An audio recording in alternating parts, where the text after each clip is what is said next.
everybody, name's Banjo. And I'm Harby. And welcome to episode 16 of, you guessed it, the BarqCast. It's a podcast produced by BARQ, a furry social app made by for... Don't. Cut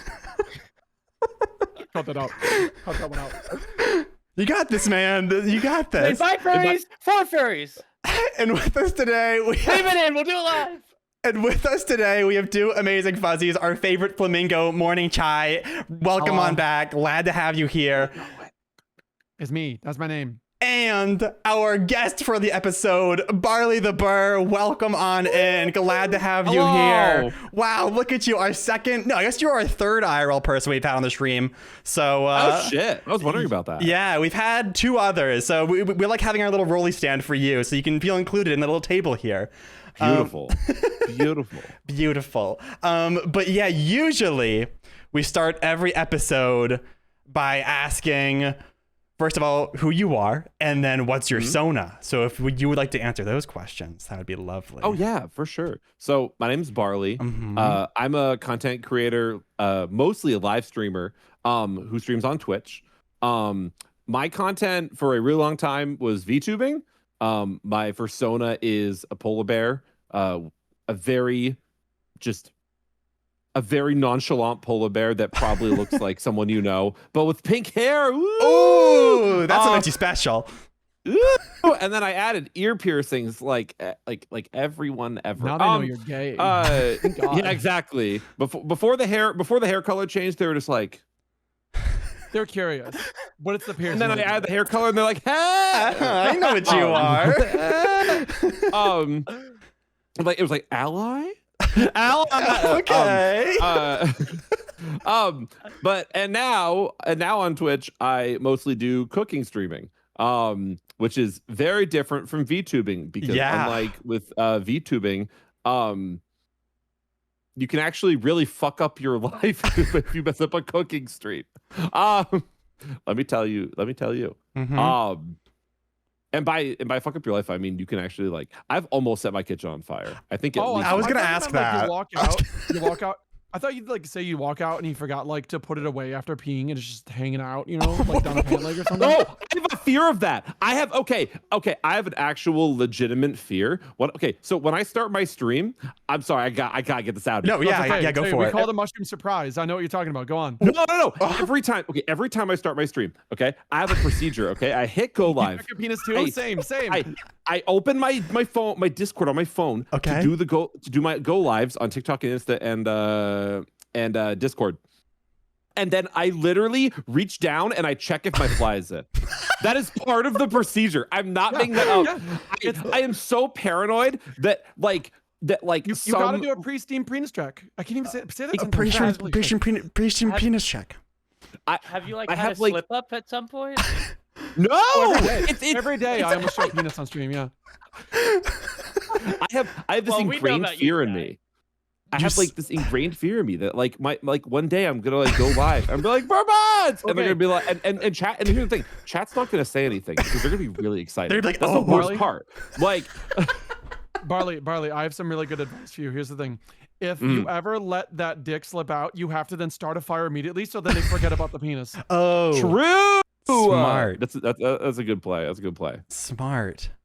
Okay. I will throw my laptop in the oven. Oh, fuck, and just throw it in there. Like, oh man, what the hell happened? I don't know. Can I ask you a question? I'm gonna ask you a question. Ready? Yeah. Okay. Have you always been a polar bear? Like, were you just born a bear? Yes. Okay. So I got my persona. Okay. I'll give you the backstory of my persona. Okay. So when I was in college, I was very much, I'm not making this up, a furry hater. Okay. When I thought, and this is really, really ironic when you consider how much furry content I had consumed up until that point. Okay, it's furry content. Crazy. Okay. Furry content. Oh, okay. Yeah. Thank you. Yeah. Furry content. To our audio listeners, it's the. Wait, were you self-hating furry or like you just hated furry? No. So okay, I was just so in denial about the fact that I could actually like unironically like it besides Before, yeah, the spicy yeah. spicy variety. Oh, the Uh, cha-cha the- dance. no, Yeah. you know the. Wow, this Yeah. is a really nice stream, boys. I was so like in denial that I could possibly like anything furry unironically besides the spicy shit Uh-huh. that I at one point, and I found the chat logs a long time ago. I don't know where they went. That I have a screenshot of me messaging someone who I was friends with at the time, and it's a video. It's not a video. It's a link to a video, but it's a link to a video of someone at a convention dancing in fursuit. And my message to that person, dead ass, was me saying, "Oh my God, this is so hard to watch." I was like, I cannot understand why anyone would buy a fursuit. Like, can you believe how cringe that is? Hey, Barley, Yeah. how many fursuits have you bought in your life since then? That's not the point. The point is Mm-hmm. no, and now I have a fursuit, and it's like it's the most hilariously ironic shit. Look at you. It's so ironic. You're so ironic for that. I'm so ironic. Like $8,000 of irony. It's so funny. No, and there's probably more instances of it where like I was like so adamant, like no way. I'm not a furry. No way. I'm Absolutely not like those other girls. Nothing Yeah, like them. like I even at one point, and this is I think the funniest instance was at one point I joined a Discord server Scandalous. for what was it? Oh, it was for a furry VN. And Wow. even then, wow. I remember I was like, but I'm not Was a it- furry. I'm not. Can I I'm ask not furry. which one it is? I bet I'm gonna take one guess, and if I'm wrong, I'll give you that's one guess, and if you guess it, I'll admit it. Ad Astra. No. Ah, I was gonna guess okay. that too. That's all I got. Did you have a moment where you were like, okay, maybe I am actually, a furry? While doing a thing. While doing maybe the- I am. So I think the point where I like kind of accepted it was, God, that's actually a really good question. When did I like cave? Yeah, I think I caved. Oh no, I actually do know. I Oh. 100% know. It's because at a certain point, okay, I know what it is. At a certain point, I would see these people who I was in this like Discord server with, right? I would see them get custom artwork. And I remember I was like, oh, I was like, that's kind of cool. Because like I never like commissioned artwork before or like thought about commissioning artwork, but I liked artwork, right? Because I liked the artwork. So I was like, what if I commission artwork? And like I wish I could go be like a fly on the wall back then when I was like, I was like I think I went on like Twitter and I was searching like furry art commission. And I was like trying to find someone who like drew furry art. And like spoiler alert, that strategy does not really work. No. No, not but that's work. it's It does probably a not. lot safer back then than it is now. Yeah. Oh yeah. But By I the way- remember sorry. In case you guys don't know, in the United States, this is the customary way to say I appreciate this. Yeah. Oh yeah. Mm-hmm. Oh yeah. Yeah. Yup. They have entire parties for it. It's really cool. Yeah, I'm really excited to go to the next one. They call them appreciation parties. Show your love to your fellow homosexual. Anyways, Love your fellow man with both hands. So, did you ever find a commission? I did. Okay, so I found this artist. I actually really love the story of like so my first artwork of Barley that I ever got was from an artist in Canada. Their name's Jay. Jay's awesome. If I can find like a link to Jay's like artwork, I should send it because their artwork's really good. But I messaged them because they had a posting up that they were doing hand-drawn headshots of your OCs. And they weren't furry. They actually were just like, like character headshots. just yeah. But I reached out and I was like, hey, like I have this idea for a character. Like, is there any chance that you could draw this, idea I have basically? And they were like, oh yeah, like I can do that.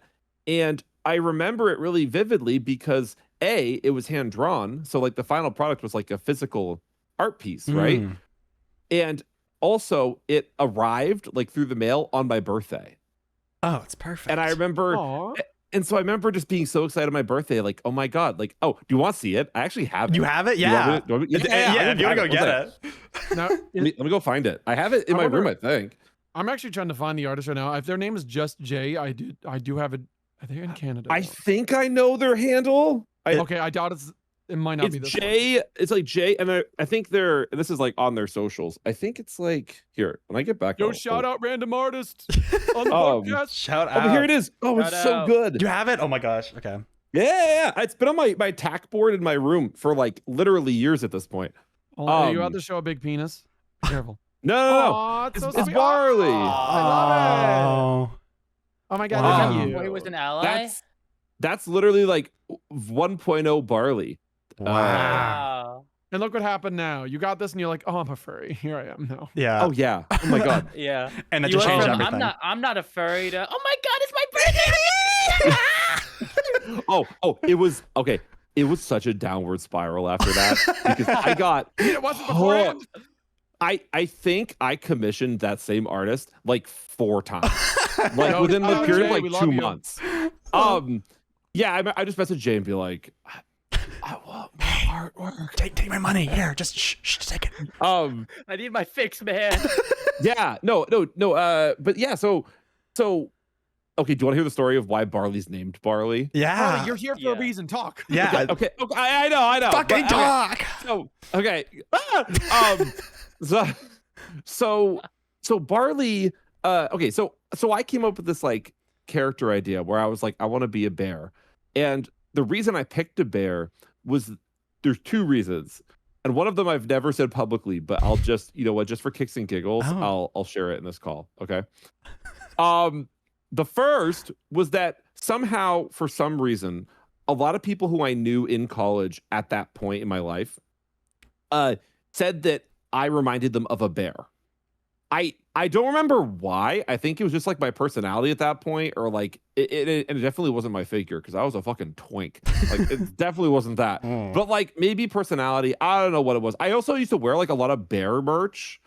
Oh, and I used to buy so much bear related clothing that I got home from college at one point, and my mom was doing my laundry. Yes, I know, embarrassing. My mom did my laundry. Oh fuck it, who cares? And she walked in the living room, and I'll never forget this. She looked at me and she's like, Barley, why are all your clothes bears? Why do you keep buying bear clothing? I don't understand it, Barley. Like why? Are you Like, okay? Can you buy something? And I was like, I like the bear. Like, That's rich coming from your mom when like most moms I know are like, I collect all pig merch, everything in the kitchen's pig, and then they're like, oh my husband is like, God. I want to die. This house is not mine. Yeah. So, but anyway, so that was the first reason, was that a lot of my friends and people I knew at that point in college, for whatever reason, were saying that I reminded them of a bear. Mm-hmm. The second reason, Okay. and I should not say this, I should not Oh, you're share so this bad. on the internet. You're I going should. to. Oh, you're No, so I bad. should. You are Because I being know so how the internet works. I should not admit this because I know how the internet works. But I will. You know what? I'll. we'll bleep it out and I'll- add dub if you We can regret bleep it it later. out. Yeah. Okay. So around this period in time, or around this period in time, someone at my college decided, as like a little fun side project, that they wanted to do a Disney cabaret, but like very like low budget, basically for fun, right? I'm not a theater person, but I do sing, and I was in a cappella in college. And someone mentioned it to me. They're like, "Oh, we're doing Disney Cab." Like, I think that's what they called it. They're like, "We're doing Disney Cab. You should audition for Disney Cab." And I was like, "I don't like theater," which is true. I'm sorry. I'm sorry, gays. I don't. Oh, Don't like yours, as whoa. the person streams every other day. Yeah, exactly. much I for like an being genetic in ally. other ways.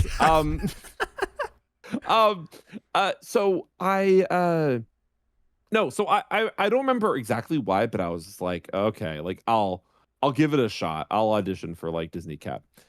And I auditioned, And they emailed me like a week later, and they were like, "Hi, Barley." They're like, "We'd actually like you to participate in Disney Cab." And I was like, "What?"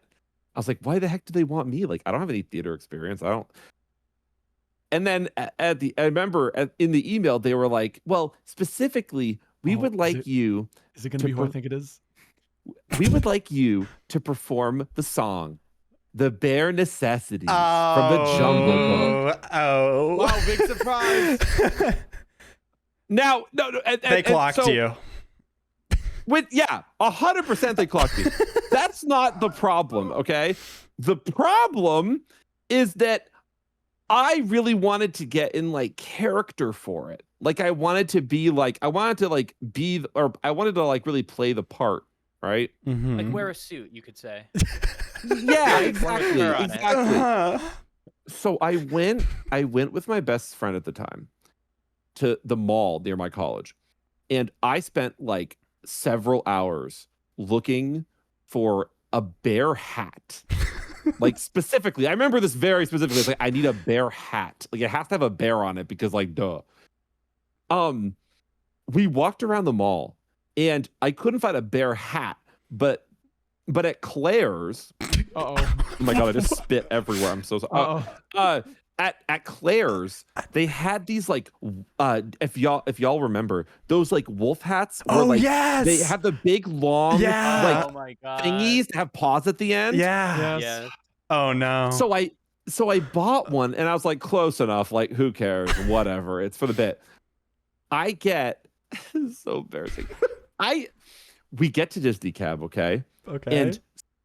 And it's like the night of the show, and the auditorium that they did it is like packed because like again these like little like very low budget cabaret things were very popular. So the room's packed full of people, almost all of whom I know in some capacity because my college was tiny. Yes. And I'm like, oh, I want this costume to feel authentic. Like I want to play into like the theme, like bare necessities. Are you gonna say you got naked for it? What did you So I was like, oh, I'll take my shirt off. Wow. So I take my shirt off, okay? Okay. Yeah. I'm wearing this stupid ass Dollar Tree ass hat, okay? And I sit. I remember I'm sitting on like the one of the levels of the auditorium, like this like kind of like counter thing, and I start singing, and I do my whole song. Everyone likes it. I'm not trying to brag. I slayed that song. You better have. I did so good. It's right in my vocal range. Like It's like it was written for you. bueno, like yeah. Bueno. So anyway, so everyone has like good things to say. Everyone's really nice. I'm like awesome. Like it went really well, and I forget about it. A couple weeks later, one of my friends is like, oh my God, Barley, are you gonna watch the videos on YouTube of Disney Cab? And I'm like, what video on YouTube of Disney Cab? And they're like, oh, well, like they were recording the whole thing. And I'm like, what? Hey Barley, your nipples are on YouTube somewhere. I just want you to know that. No. It's worse than that. It's worse than that. So I kind of am like, you know what? Like, it's not that big a deal. Like, I sang really well because that's all that matters, obviously. I'm like, obviously, all that matters is that I sang really well. and I find the YouTube video and I click on it. No one told me before I started singing, okay, and walked all around this auditorium, being Great Value Baloo. No one told me that my pants were way too loose. Oh no. And my pants, I'm not exaggerating, were hanging at my fucking balls. Why? My Johnson is as free as Willy. Like it's it is. Though I was watching this, I was watching this like this video, and I'm like, no one told me. Like This is why you have your Maybe fear. This is why, yeah, you're like, can't go through that again. I can't do it again. Yeah, Oh, check but the everybody front. zipped up. Barley, Like, Oh my god. Barley, I want you to let you know, I'm a bro who will literally tell you right away, hey, dude, your shaft is showing. You got to put that thing away. Pull him up, boy. okay, thankfully not like shaft visible. Thank God. Okay, but but like the hog, Nice but like trim. but like the hog was up against the glass. You know what I mean? Like Yeah, it was a very Yeah, yeah, realistic yeah. It petting wasn't zoo. nothing, and it situation, should okay? have been nothing. Yeah. Yeah, yeah. So that was unfortunately that. To answer the original question of where I got my Sona's name, less fun, penis. less fun, but still, less fun. But this is not supposed to be a vibe killer. We're not turning this into a therapy session. So I don't want to ever go. Oh, It's gonna be a job it's interview. not sad. It's great. So I was dating this guy, and I'm he sorry. and he. And then I went hetero. No, I'm just kidding. So I was dating this guy, and he really did not like furries. Oh. And every time I'd show him like furry artwork or talk about furry related stuff, he would make fun of me like relentlessly for it. Wow, Like, I love it was when my just- partner makes fun of me relentlessly. That's such a nice relationship. Oh yeah, That's why lovely. that's why we're totally not together anymore. So, but anyway, so he'd like make fun of like furries a lot, right? So, Can I ask so you a one day- follow-up question in a second. oh, it's all good. So one day I was like sitting. I remember this so vividly. I was sitting in his room, and I was coming up with like the concept for Barley. Like this is around the time I think I got the sketch of this, right? The Okay. sketch of this original Still artwork. love that sketch. Yeah, it was so good. And I'm looking at it and I'm like, what do I want to use for like a name? Like, what do I want Barley's name to be? And I remember I came up with the idea for Barley because like I don't remember why. I remember I went to like a baby names website and I like was Oh no, that's not weird. True. I do it all the time. I make making OCs and designing OCs do all the time. That's Totally smart. get it. yeah. So I was like scrolling through baby names and I remember looking at them and I was like, I hate all this. I was like, this just doesn't feel like Also fun. valid. I was like, I want it to be fun. Like it's like because like like being a furry is supposed to be fun. Yeah. And so I was like, what if I name it after like something like unconventional for like a name, but it sounds like a name. And so I remember I thought like Barley, and I was like, oh, that's kind of cool. I was like, because it kind of has like name energy, but it's a grain. Yeah. Yeah, it's kind of like basil, which is an herb or whatever. Yeah. So I remember I said to my boyfriend at the time, I was like, I think I have this name for this OC, and I think I want it to be Barley. And I remember this guy like looked at me like so like this. It's like you know that meme of like Leonardo DiCaprio where he's like Yeah. I don't know if you throw the face up there, but it's Okay. like did that exact face and he was like Barley. It's like and then he said All direct quote, that's a stupid name. Oh my god. Damn. This is 100% true. I remember I said something to him equivalent of like, well, I think it's cool. And in my head, I was like, just because your bitch ass hates this name, I'm going to name it that name. No. Yeah. Do it on a bitch. Spite. Yeah. Oh yeah, 100%. Like, and it's just crazy how like things work out. Because I remember at that time, I was like, this doesn't really matter that much. I was like, but I like that name. Like, I want to keep it. And so I ended up going with it. But it's really funny how like all this time later when people are like, oh, did you name it because you really like grains? And I'm like, no, it's 'cause I really hate that man. Like That's some good lore behind a name. I think that's the gayest sentence I've ever heard anyone say. Yeah. Honestly, yeah, that's kind of queen shit to name your Sona after, out of spite against someone. That's pretty queen shit right there. Oh, it's kind of fun in hindsight. I'm like, it's kind I of. mean, yeah, that's like a really good fucking lore to your name. Like mine's literally just like my first and my last name combined. Like that's it. Oh, that's cool though. Let's dox Harvey. Woo! Yeah. Figure out my real name Wait. from Harvey down here. Figure it out. I just realized it. I didn't even know that. Yeah, You you just realized You're that? right. Yeah. So, Yeah. see, And if pretty you cool guys don't know, stuff. his full name. No. is- Hey, shh. Harmony. Oh, okay. Do you want to know something? Do you want to know something on the topic of like full Full names? names. Yeah, Yeah, one what's of your my name? Tell us your full One name of right now. those yours. No. One of my friends, I'm outing them because they're wonderful, and also I know they'll find this hilarious if I refer to this. Let's sure hope One of my so. friends, I'm looking at you, Radical Mari. It's you, Mari. I'm Oh, calling your Mari! ass out.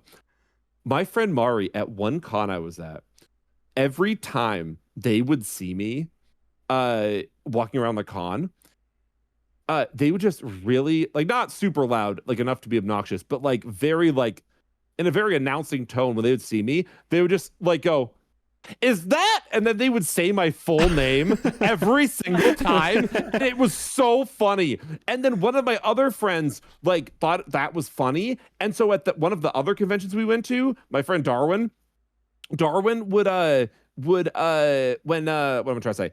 When he'd see me walk by, he'd be like, "Is that?" And then he would say my full name and address out loud. Oh my God. Address? It was Maybe so not as funny. funny these days now. Oh, I know. At that point, it was like, oh my God, that's so funny. Oh my God. That's Anyway, Yeah, I was about to say, like, that same thing happened to me, except it was my older brother like outing my like streamer name Harvey to a whole summer camp. This was horrible. So That's a little rough. oh my God. So what happened? We were just doing some skits for the campers one day, and me and my older brother were counselors there, and he knows about my streaming, but for his skit, he was like improvising as me, so we had like my clothes on and everything, and in front of the whole camp, he's like, "Hey guys, it's me, Harvey Live, I stream," and like my heart sitting in the crowd just like sank. I'm like, no, you didn't.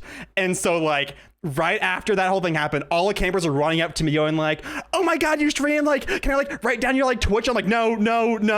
Then literally like 3 days before camp ended, I changed my name completely. I changed it to like something completely different from Harvey, so nobody found it for a whole year just to go off the grid. Dude, you went in like Oh my witness God. protection. I literally just changed it for a whole year, and then I changed it back to Harvey like 2 years ago, and then in my streams, I still have the campers coming in like, "Hey, it's me, blah, blah, from this camp." I'm like, "No, why are you here? Why are you here? Why do you still know this is me?" God. And so every time they come in, I go, "Oh, that's a ban. All right, bye. I don't want you in here. I don't want you knowing what I do." That's wild. It's Oh my insane. God. So I'm like, That's so nice I of still them. have it to this day. Like I still have like campers coming in. I'm like, why? My brother ruined everything for me. So this is my life now. That's I think- wild. I think outing you to a ton of what I'm guessing are like middle schoolers is probably the worst thing. It's that could like, ever yeah, happen. it's like it ranges from like 8 to like Yeah. 15 years old. They won't remember a week later, but during that day, you're just the punching bag. No, dude, what happened is that the camp is like a no electronics camp. So it's just like, Oh, so they're bored and then they'll remember so, forever. Okay. well, yeah. So what happened is that they all went to their like notebooks and everything they had and just wrote down my name. So Oh, then, that's kind of hardcore though. so then when camp was over, they all just started flocking my channel, and I'm like, what the fuck? Leave me alone. Leave me alone. Cause like, This actually, yeah. this reminds me of something. One of my friends is a middle school teacher, and he showed up in like some like, you know how those like random like big YouTubers will like go to furry conventions and they'll get like a couple of million views, like those like big furry conventions, like, I went to furry convention videos. He was in one of those videos, and the target Oh, audience was no. like 14-year-olds, like all students. So he was clear as day in the video, and they somehow found out, and they just kept like making comments about it, like, hey, Mr. So-and-so, do you have a tail on right now? Oh, And it went on for the whole rest no. of the school year. I It was so literally bad. have an extremely close friend who was a middle school teacher, and that would be the end of him. He would not be happy if that happened to him. I don't think anyone would it's be. not Oh my fun. God. Oh, On that topic, I have been trying to get used to the fact that I get recognized in public. yeah. I was gonna like- ask that. Like, what? Oh, it's weird. It's not Really? like I feel like people like romanticize it in like the sense that like when people think of like, oh, like your content's doing well, or like, oh, like if you're an actor, like, oh, like your movie or your TV show or whatever, like, oh, it's doing well, and so people recognize you from it. Like, it's not as like fun as you'd think, No, because you always basically have eyes on you. Yeah. That and so you like let me give you an example. This is 100% true. I'll find receipts. I was at the grocery store shopping for a cooking stream. This was literally 2 weeks ago. Okay. I'm walking with my best friend to the produce section to get some produce for like one of the streams. And we're joking around with each other. And my best friend says to me, he's like, wow, okay, boomer.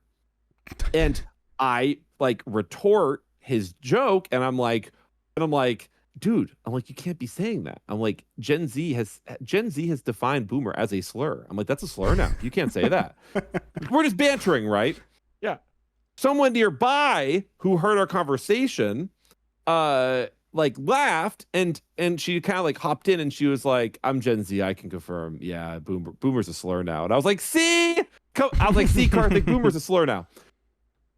That was that. I didn't think anything else of it. I was like, that's, you know, I went about my shopping. We went home, whatever. 3 days later, I get a message on Instagram. Oh my God. From a random person that I literally was like, I have no idea who this person is. And the message, actually, do you want me to bring it up and read it like verbatim? Yeah. Sure. Yeah. Wait, where's my phone? Where? Oh my God. Every time I look for my phone, I think of that fucking clip of what the fuck's his name? Dr. Eggman saying, I'm taking everything from you. Give me your phone. Yeah, he really said that. That was my favorite part of He Sonic did. Adventure 2 battle. I cried when he exploded. It was so sad. Okay, yeah, wait. I'd imagine getting recognized in public is less like, oh my God, hey Barley, like, oh my God, hey, and it's more like, hey Barley, ah! No, sure it's that's like- actually, that's okay. I was just talking on stream about this the other day. One of the things at cons, it wasn't on stream. It was, I think, just in a call. I don't remember where it was. It doesn't really matter. I was talking the other day with someone about how like one really specific thing I don't enjoy at conventions, and it's very, very mundane, but I guess for me it just makes me feel weird, is when people walk by me and they just say, "Oh, hi, Barley." Just really nonchalant. Wait. I did this to you like every con we've ever been to. You're telling me you hate that? No, because I know you. Oh, Because okay, I thank God. know you.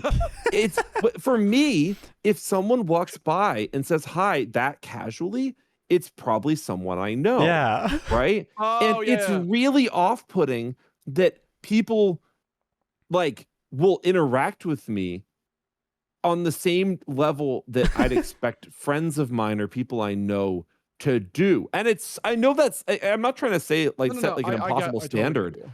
It's just weird. Yeah. Like I remember like I was at Furrydelphia a few weeks ago, and the number of times I'd be walking around the lobby and I'm like, oh, I'm gonna go like get food with my partner, or I'm gonna go, I'm gonna go like check out the dealer's den. And I get out of the elevator, or I get on the elevator, and someone go like either leaving or walking in and goes, "Oh, hi, Barley."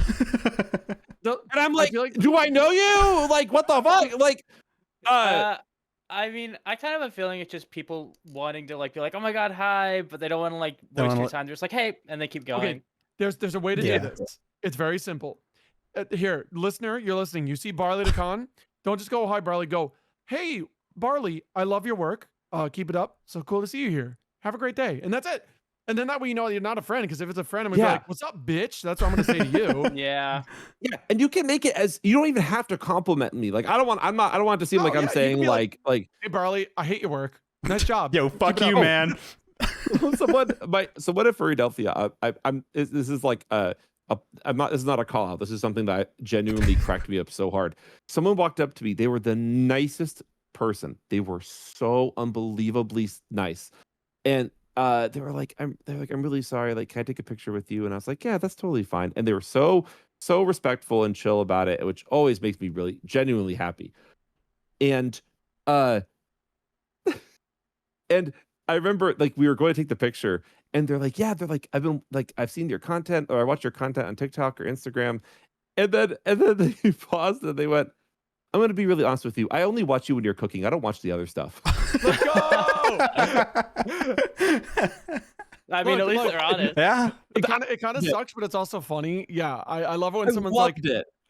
so I've gotten people like, I don't watch you anymore because I don't really like watching art streams. I miss your games. I'm like, no one fucking watch those, but thank you.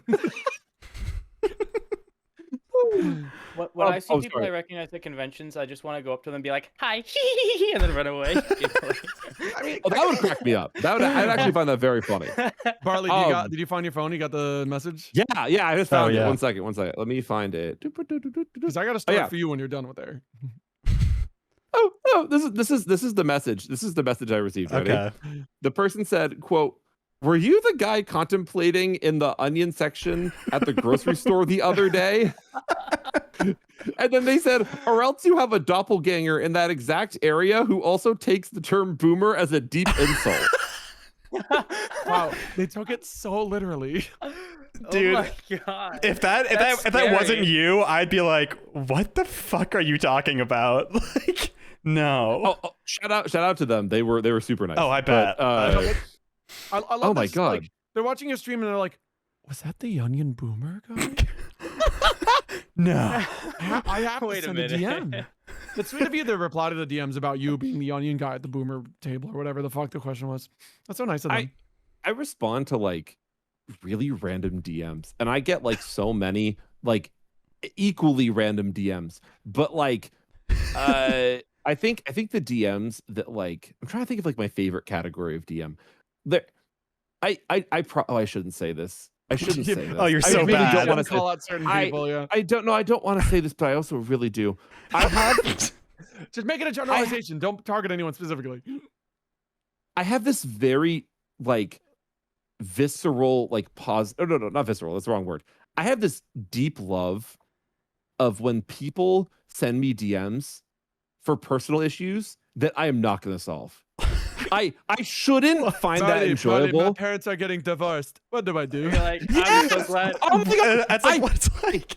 I You're shouldn't like, thank find God that that's not enjoyable. my problem. Thank No, God. I'm sorry. No. I'm sorry. I'm gonna be a dickhead. You should find it funny. Why are they asking a random guy, like queer guy on TikTok, Okay, look, who's if it making makes you fucking feel- all the sticks?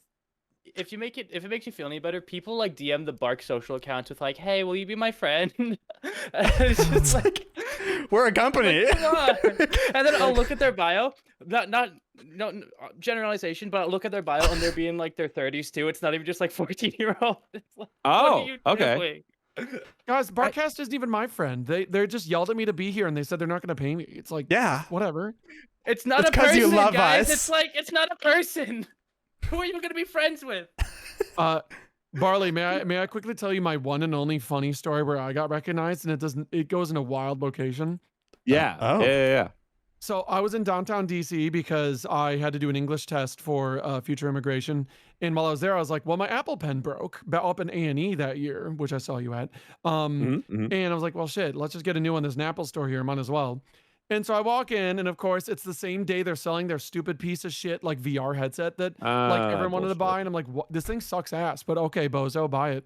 Sorry, Apple. I know we just ruined the Apple ad part. It's fine. Yeah. It's- And I'm just standing around like scratching my ass and looking like an idiot until one guy like asks like, "Hey, what can I help you with?" I'm like, pen broke, new one." And he's like, "All right, it's under warranty." And I'm waiting there, and he comes back and we're chatting a bit. He's setting it up, and then a different worker walks up, and he's like, and I'm just standing there. I'm not drinking anything, by the way. I'm just standing there, and I look over, and he's like, "Hey, are you morning chai?" No. And I do a spit take. I wasn't drinking anything, so it was just spit. Thank God it didn't hit the guy. But I'm just like, what?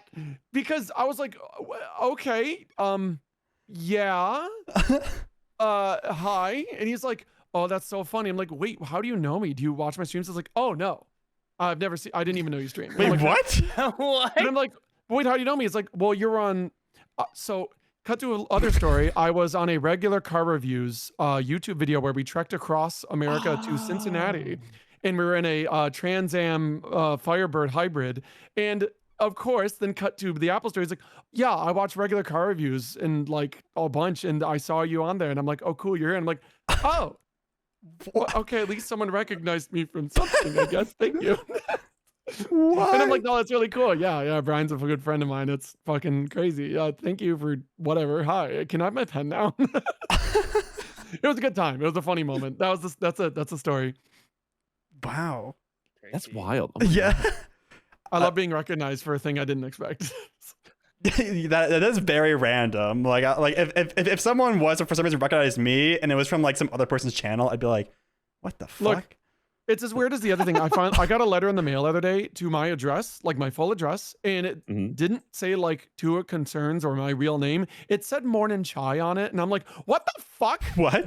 How does someone not know my name but they have my address? What is happening? I'm worried now. So that happened.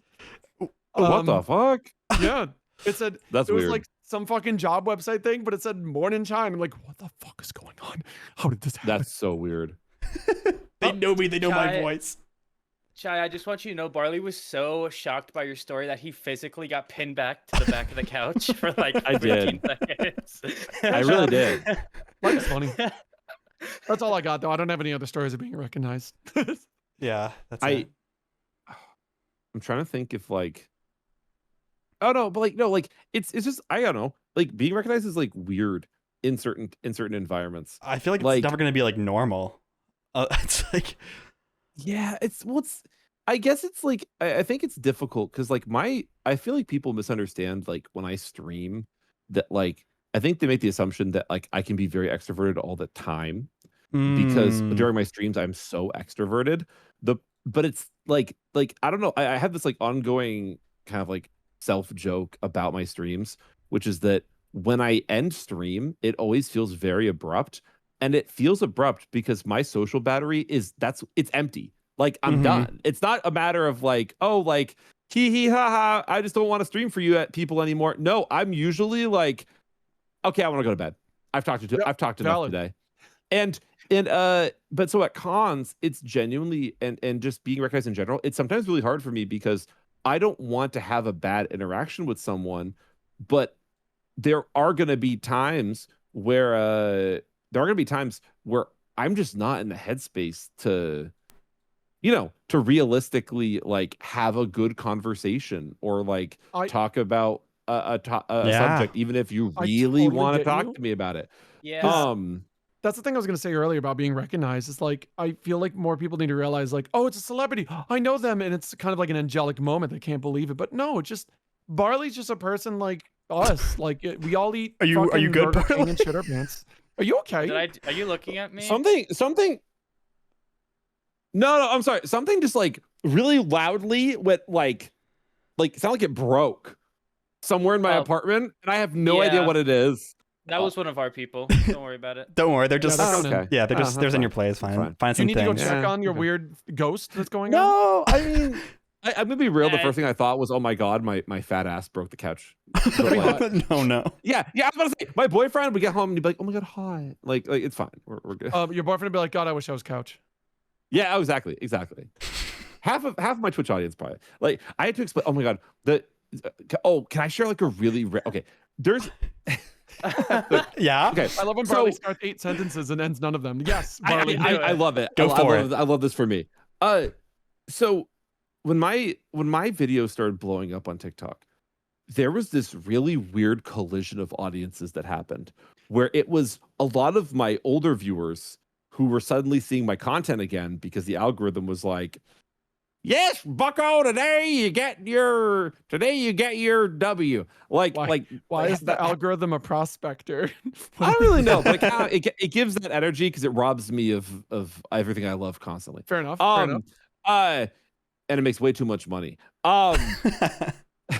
But like, so there's like that. Okay, so there's like half the audience that was like my existing audience that was like people that like watched me on stream or that had either had watched me on stream at one point or were watching me.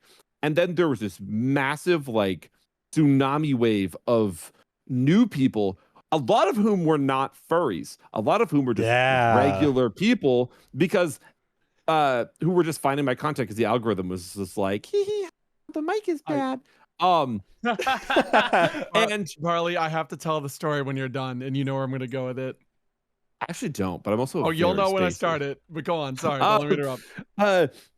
And I gotta say, one of the most satisfying parts of having this kind of like collision of audiences occur is is referring to something on stream or in my content that to me is like is something that I know very well. And my furry audience, in most cases, knows very well. But my normie audience is like, I have no fucking idea what you're talking about. What in God's name is cleaning out? And it's the funniest. Oh, no. It's the funniest shit ever. When I'll say something like either fandom related, LGBTQIA plus related, like whatever, and all the furries in my chat are like, yeah. And there's another group that's just like, hi Barley, I'm watching this in algebra. Can you yell into the mic, please? Like, like it's crazy. It's crazy. Barley, every time I go to your stream, it's a sea of like, I do see some furry comments, and then it's just, I'm sorry for the listeners. If anyone's from the TikTok crowd and you're hearing this and you hate me now, I have to say it. There's a lot of comments that are just like, hi, Barley, read my message. Hi, Barley. Hi. What? Where's the crab? Show me the crab. Where's the crab? It's like, why are they paying attention to random things on the wall? Like, Barley, you need to just start doing like a cryptic ARG that leads nowhere just to appease them, because I don't know what they want. I'm going to tell you something right now. I'm going to sit in this position. I'm going to tell you something right now, just for a second, because this. I need y'all, and this is not directed at y'all on the call. This is directed to the audience at home.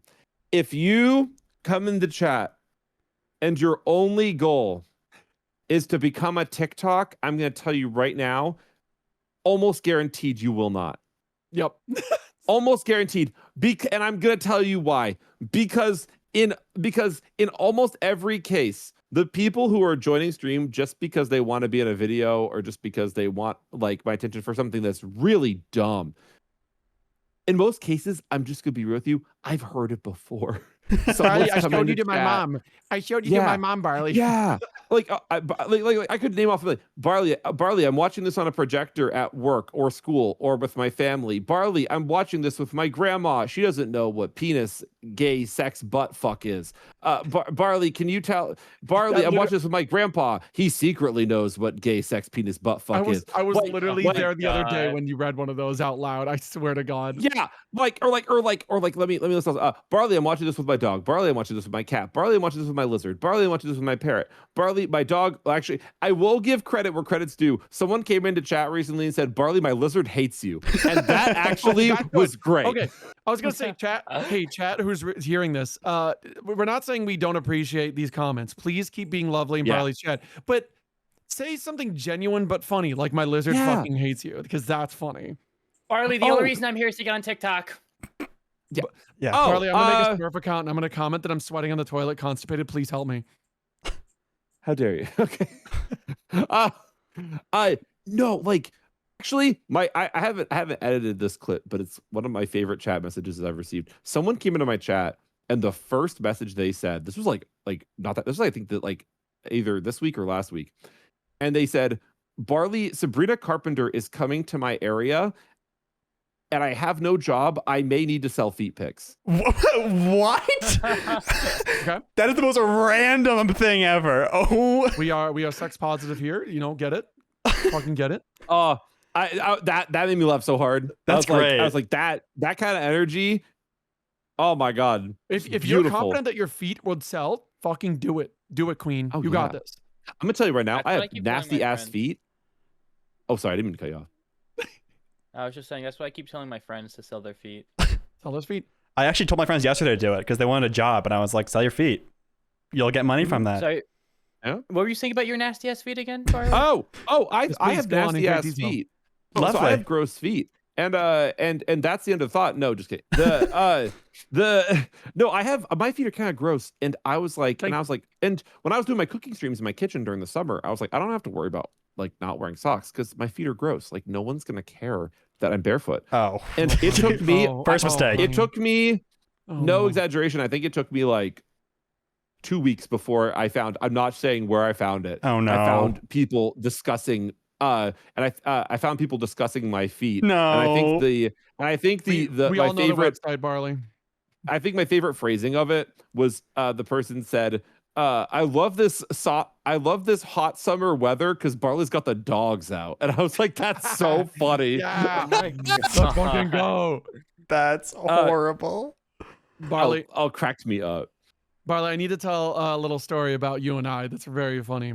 Let's do it. Let's do it. As you've been doing your streams and like, doing cooking streams, something very funny has happened to some people around you. I'm going to speak for myself because I'm not the only one, apparently. I'm going to speak for myself. I, too, am a little streamer. I do a little art stream like maybe 3 or 4 times a week. And I'm not really trying to promote myself. There's a really fun reason I'm talking about this. Okay. And every once in a while, something would happen. And it started very peculiarly. One day, I got a brand new first-time message who said, "Hello, I love watching you on Instagram." And I'm like, huh? Instagram? I don't have an Instagram. You must have the wrong person. And they reply, "Nope, it is you." And I'm like, oh, okay. Is someone impersonating me? And I'm looking at chat and the mods are like, I don't know. It's weird. Like, is someone impersonating me? And they're like, "I love your Instagram." I'm like, okay. Like, can you elaborate? And they did not elaborate. And then Okay. I think the same day, someone's like, "Oh my God, I love your TikToks." I'm like, and at the time I'm like, okay, I don't have a TikTok either. What the fuck is going on? They're like, and I think then they elaborate. They're like, "Are you not Barley?" I'm like, oh my God. And so this started a trend. There's been like several where I literally DM Barley. I'm like, "Barley, people are coming to my stream and thinking I'm you."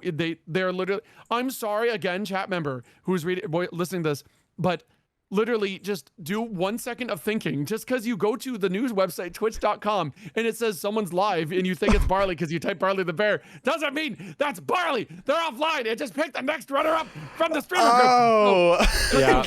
Cut to like every other day. There's only about like 5 of them, but I just message Barley and be like, "Here's a good one." And my favorite one was, hold on, I gotta find the picture. I wanna read it perfectly. Literally, oh gosh, where'd it go? Okay, one of them was just, "Hi Barley," with like 30 question marks. Okay. And then one was just, oh, and then they elaborated, "Our whole school is watching you right now." I'm like, okay. Oh, nice. There you go. Okay. And then my favorite one, where did it go? Oh, my favorite one is just new chatter. "Why you not cooking?" What do you think you're doing, Barley? And so this is just a thing that happens now where someone will be like, "Oh, my favorite TikToker, Barley. They say they're on Twitch. Oh, I want to catch them live. It's currently," checks time, 10 a.m. They gotta be live now. And then they click on Twitch, type in BarleyTheBurr. They probably misspell it. And then they just see whatever's live, click it, and they're like, "Barley, you look different in your flamingo VTuber. Why are you cooking?" And I'm just like, oh my God, that's so funny. I love these people.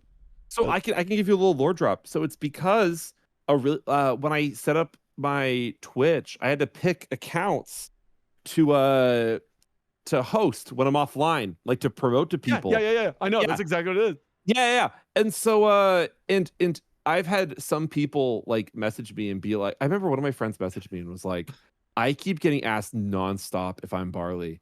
And I was like, oh my God. I was like, "I'm so sorry." I was like, "Do you want me to like remove you from like the hosting thing?" And they were like, "No, I want the free viewers." No, I don't even care about the viewer. I just think it's the funniest thing ever. It's like if Barley said, "Wow, I sure love Taco Bell," and they just walk into a local Taco Bell and be like, "Is Barley here? Is Barley here?" It's like, it's such, I don't understand how people can get to that conclusion where it's like, yes, this is totally Barley. Here's a flamingo VTuber, and they don't sound anything alike. Look, Barley, I'm gonna ask you again. No pressure. Next time you're about to do stream, just press the record video button and do like a 10-second. You walk towards the camera and go, "This is not Barley's stream. Just go." And I'll make it a redeem on the channel. I swear to God. I actually do need to do that. That'd be really funny. That'd be No pressure. really funny. I'll draw your persona kissing a big deer or something. Oh, Yo! I'm invested. This is Shark Tank and I'm in. $50,000 in residuals. So the one thing I wanted to get to here is so you've been how long have you been streaming for, like in total? I think I started streaming in 2021. 2021. It's either 2021 or 2020, but I think it was 2021. Harvey, can I just interrupt you and tell you it's really funny to know Barley before the cooking streams, because I would be like, I can't believe this guy playing like a bear game made by one guy in his basement, just streaming it for 8 hours straight, just went on, started doing cooking, and it took off. game. Oh my god, you can't get me started on bear game. What is this bear game? You should bring Okay, it back for a stream and confuse everyone. They'll love to watch you do it. Oh my god. Okay, so I did a stream long ass time ago. Where I went on Steam and I searched for the word bear. And then I found the lowest rated bear games on Steam. And I played all of them in like one stream. Okay. One of them was called Save the Bear Cubs. And I booted it up and it had everything. It had that jazz font from Microsoft Word that you probably use it had that for the title screen. It had YouTube copyright free music that just looped in the background the entire time, which was just Oh God. chef's kiss. But the game hooked me because it was unbelievably hard. It was beautiful.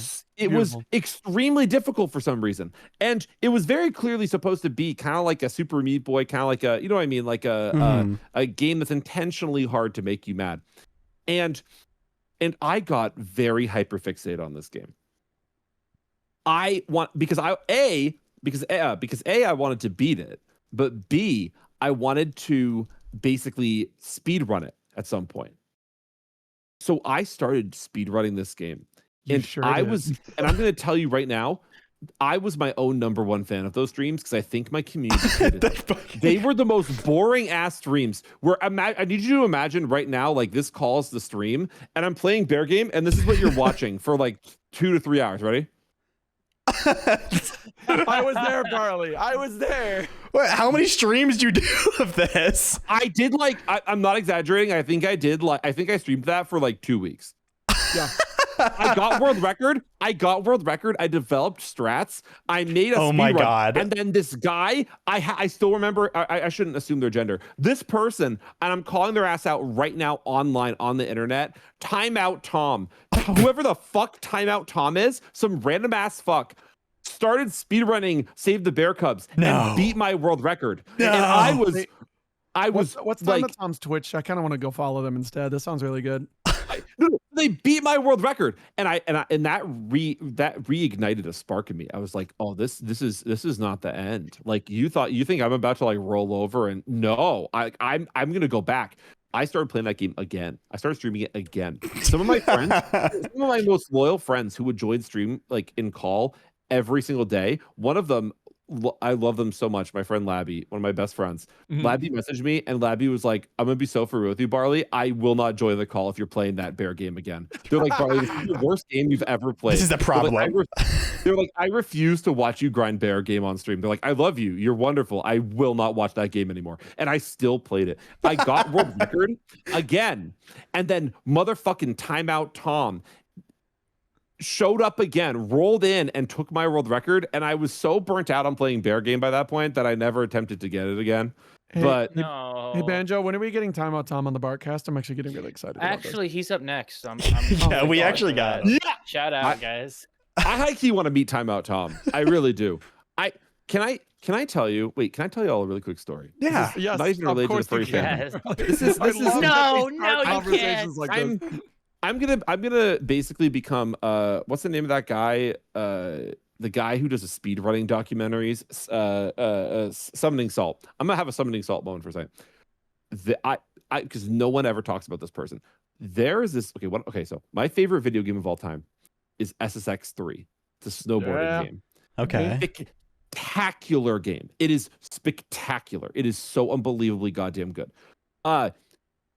SSX3 is has a racing mode, right? And like a trick mode where you're like trying to or freestyle, I should say, where you're trying to get the most points.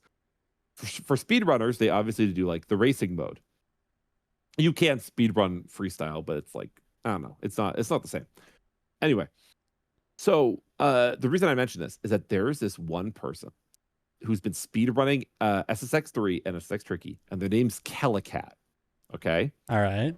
Kellicat is Kellicat is one of the most goated speedrunners I've ever seen, because Kellicat starts playing SSX3 and they get a world record on one of the tracks, and I'm like, damn, that's high key kind of impressive. That's high key pretty cool. Good on them. And then they got another one, and another, and another, and another. They managed to achieve world record on every single track in the game and every single subcategory. For reference, there's a lot of tracks in that game. Wow. And they're not easy. Kellicat grinded and beat every single world record for every single track.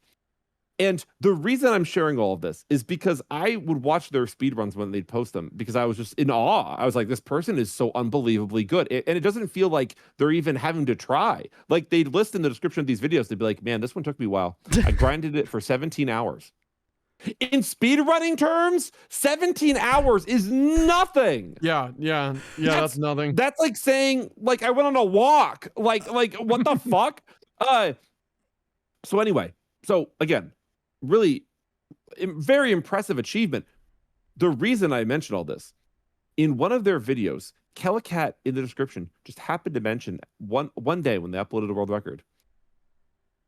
Oh, so I'm playing this by the way, guys, I'm playing this run on GameCube controller.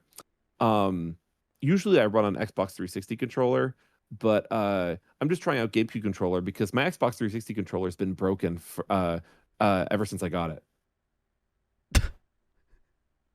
This person was achieving unbelievable world record speedruns for months by themselves with seemingly like low effort. And I'm not saying low effort. I'm saying like in terms of like what it usually takes with seemingly like low effort with a broken fucking controller. Yep.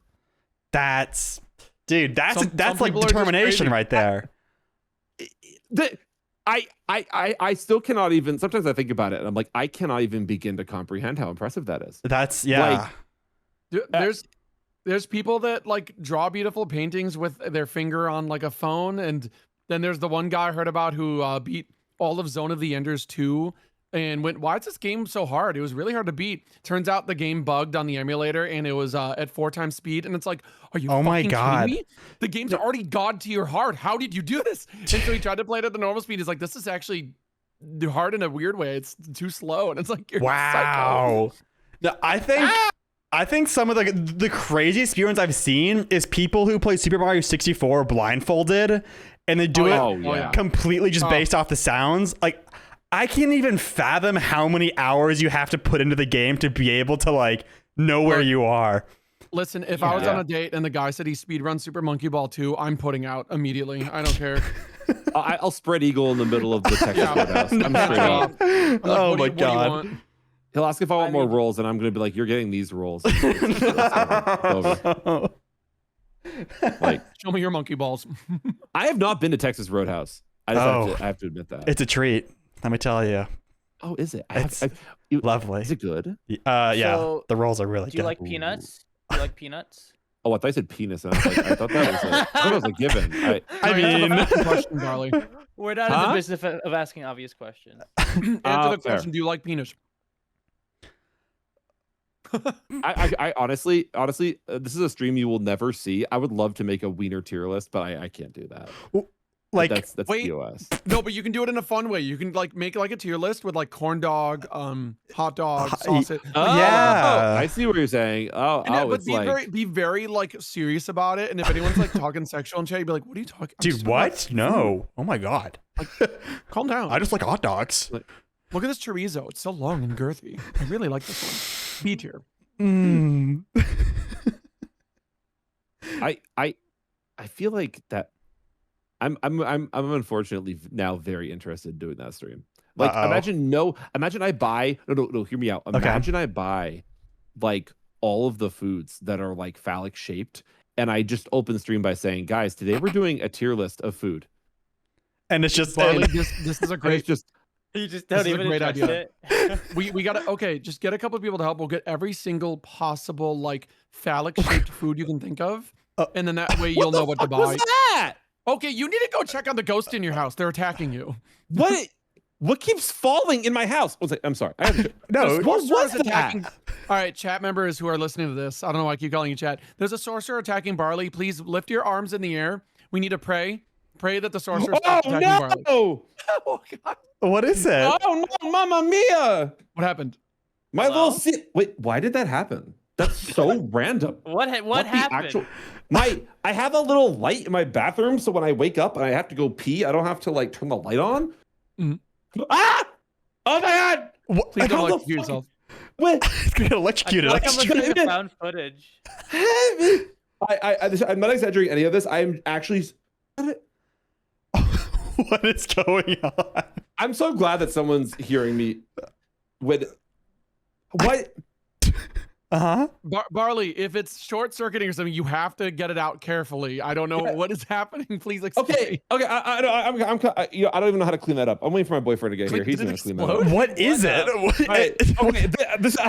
You cannot make this up. Remember how I heard something fall earlier? Yeah. And I was like, "What the heck is that?" So this is the little light that was in like it's on. I had it on like the ceiling of my bathroom. Okay. To like I heard something fall. One of the batteries straight up exploded. Oh, what? Like I'm not making it up. I went in the bathroom just now and I was like, "Oh, did it just fall down? Like, did the adhesive fall down?" And I pick up a battery and it's just foaming acid. Okay, wait. I'm not even joking. You should definitely go wash your hands right now. That can be a little corrosive to your skin. I'm throwing this bitch out. Yeah, like no joke. Like that's battery acid. Just wash your hands pretty well. It's okay. How does that occur? Yeah. Soap and water. Sorry, Mama Mingo coming in. Please wash your hands. Thanks, Mama Mingo. What the fuck? You're having a day. Also, please don't touch your face or mouth or anything. You'll be okay. I'll tell you this because this will give you anxiety. I got this new like acne cream from my doctor because my face hates me, and I applied it the other day, and then I sat down on the toilet and I forgot to rub in the cream into my face, and then I started playing Block Blast, and I completely forgot about time, and that acid-based facial cream straight up roasted my goddamn skin, and I like got up and I was like, I gotta wash my hands. Ha, I'm a little silly guy, and then I looked in the mirror and I was like, ain't it? Yeah, and I got up and I was like, why is my face like bright red? Like it looks like I just like ran a marathon and I really only pooped a marathon. Like I was like what the fuck? Okay, well, sorry, my light exploded. In the middle of the it podcast. happens, man. You know. Just if there's any battery acid lying around, just make sure your partner knows and you guys clean it up after or whatever. You're good. He's gonna walk in and he's gonna be like, I have to pee. And I'm gonna be like, you can't pee. There's battery. Yeah, it's probably a good idea. Barley, given the story you just told about how you put acid lotion on your face, then sat down to take a shit, and then played some block game and forgot about everything else at the same time, I'm glad you haven't set a fire in your kitchen yet. That's really nice. I don't know. How did that happen? I'm so confused. ADHD, sweetie. Okay, I'm gonna text my partner. 1 second. Okay. Do you have a fire extinguisher in your house? I have it outside. It should probably be inside. You should probably buy one inside as well. That's true. For the amount of cooking streams you do, it's probably a good idea to have one. Because one day, do you know how to stop an oven fire?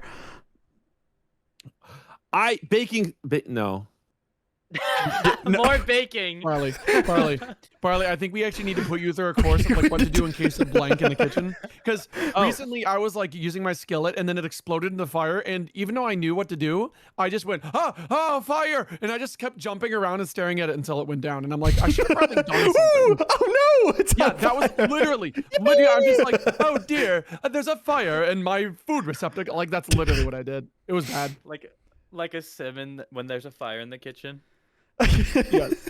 I think I need to simulate and or set real fires so I know what to do because I really actually do we need to go through a whole fire safety course right now? Do we need to figure out fire safety? Welcome to the fire safety cast. Maybe, but I do really want to be there on stream when Barley's kitchen starts on fire and then their penis just falls out. Everything goes wrong. Speaking of starting a fire, did you know that the closest I've come to setting a kitchen on fire was actually during my stream with Baby No Money? 100% serious. That would have been a great 100% serious. That would have been a crazy. What the hell happened? So we were cooking, and at one point, and you can see this in the VOD. And at one point during the cooking process, Baby No Money was like, "Oh, yo, let's make queso." Also, quick little side tangent. Baby No Money, unbelievably nice guy. Oh, that's nice. So unbelievably nice. Like I have nothing but good things to say about him. He is genuinely a sincerely lovely Hell person. yeah. But we were in the kitchen, we're cooking, and Baby No Money was like, oh, like I want to make queso. So he took a bunch of the mozzarella cheese that we had bought for the mozzarella sticks, and he put it in the pan, like as a joke, right? Very obvious as a joke. Yeah. So he starts stirring in the pan, and you can hear me in the VOD be like, I don't think that's gonna work. And he's like, it's fine, it's fine. But I'm like, okay, it's fun, it's goofy, I understand. I'm having a good time. I have a lot of fun. So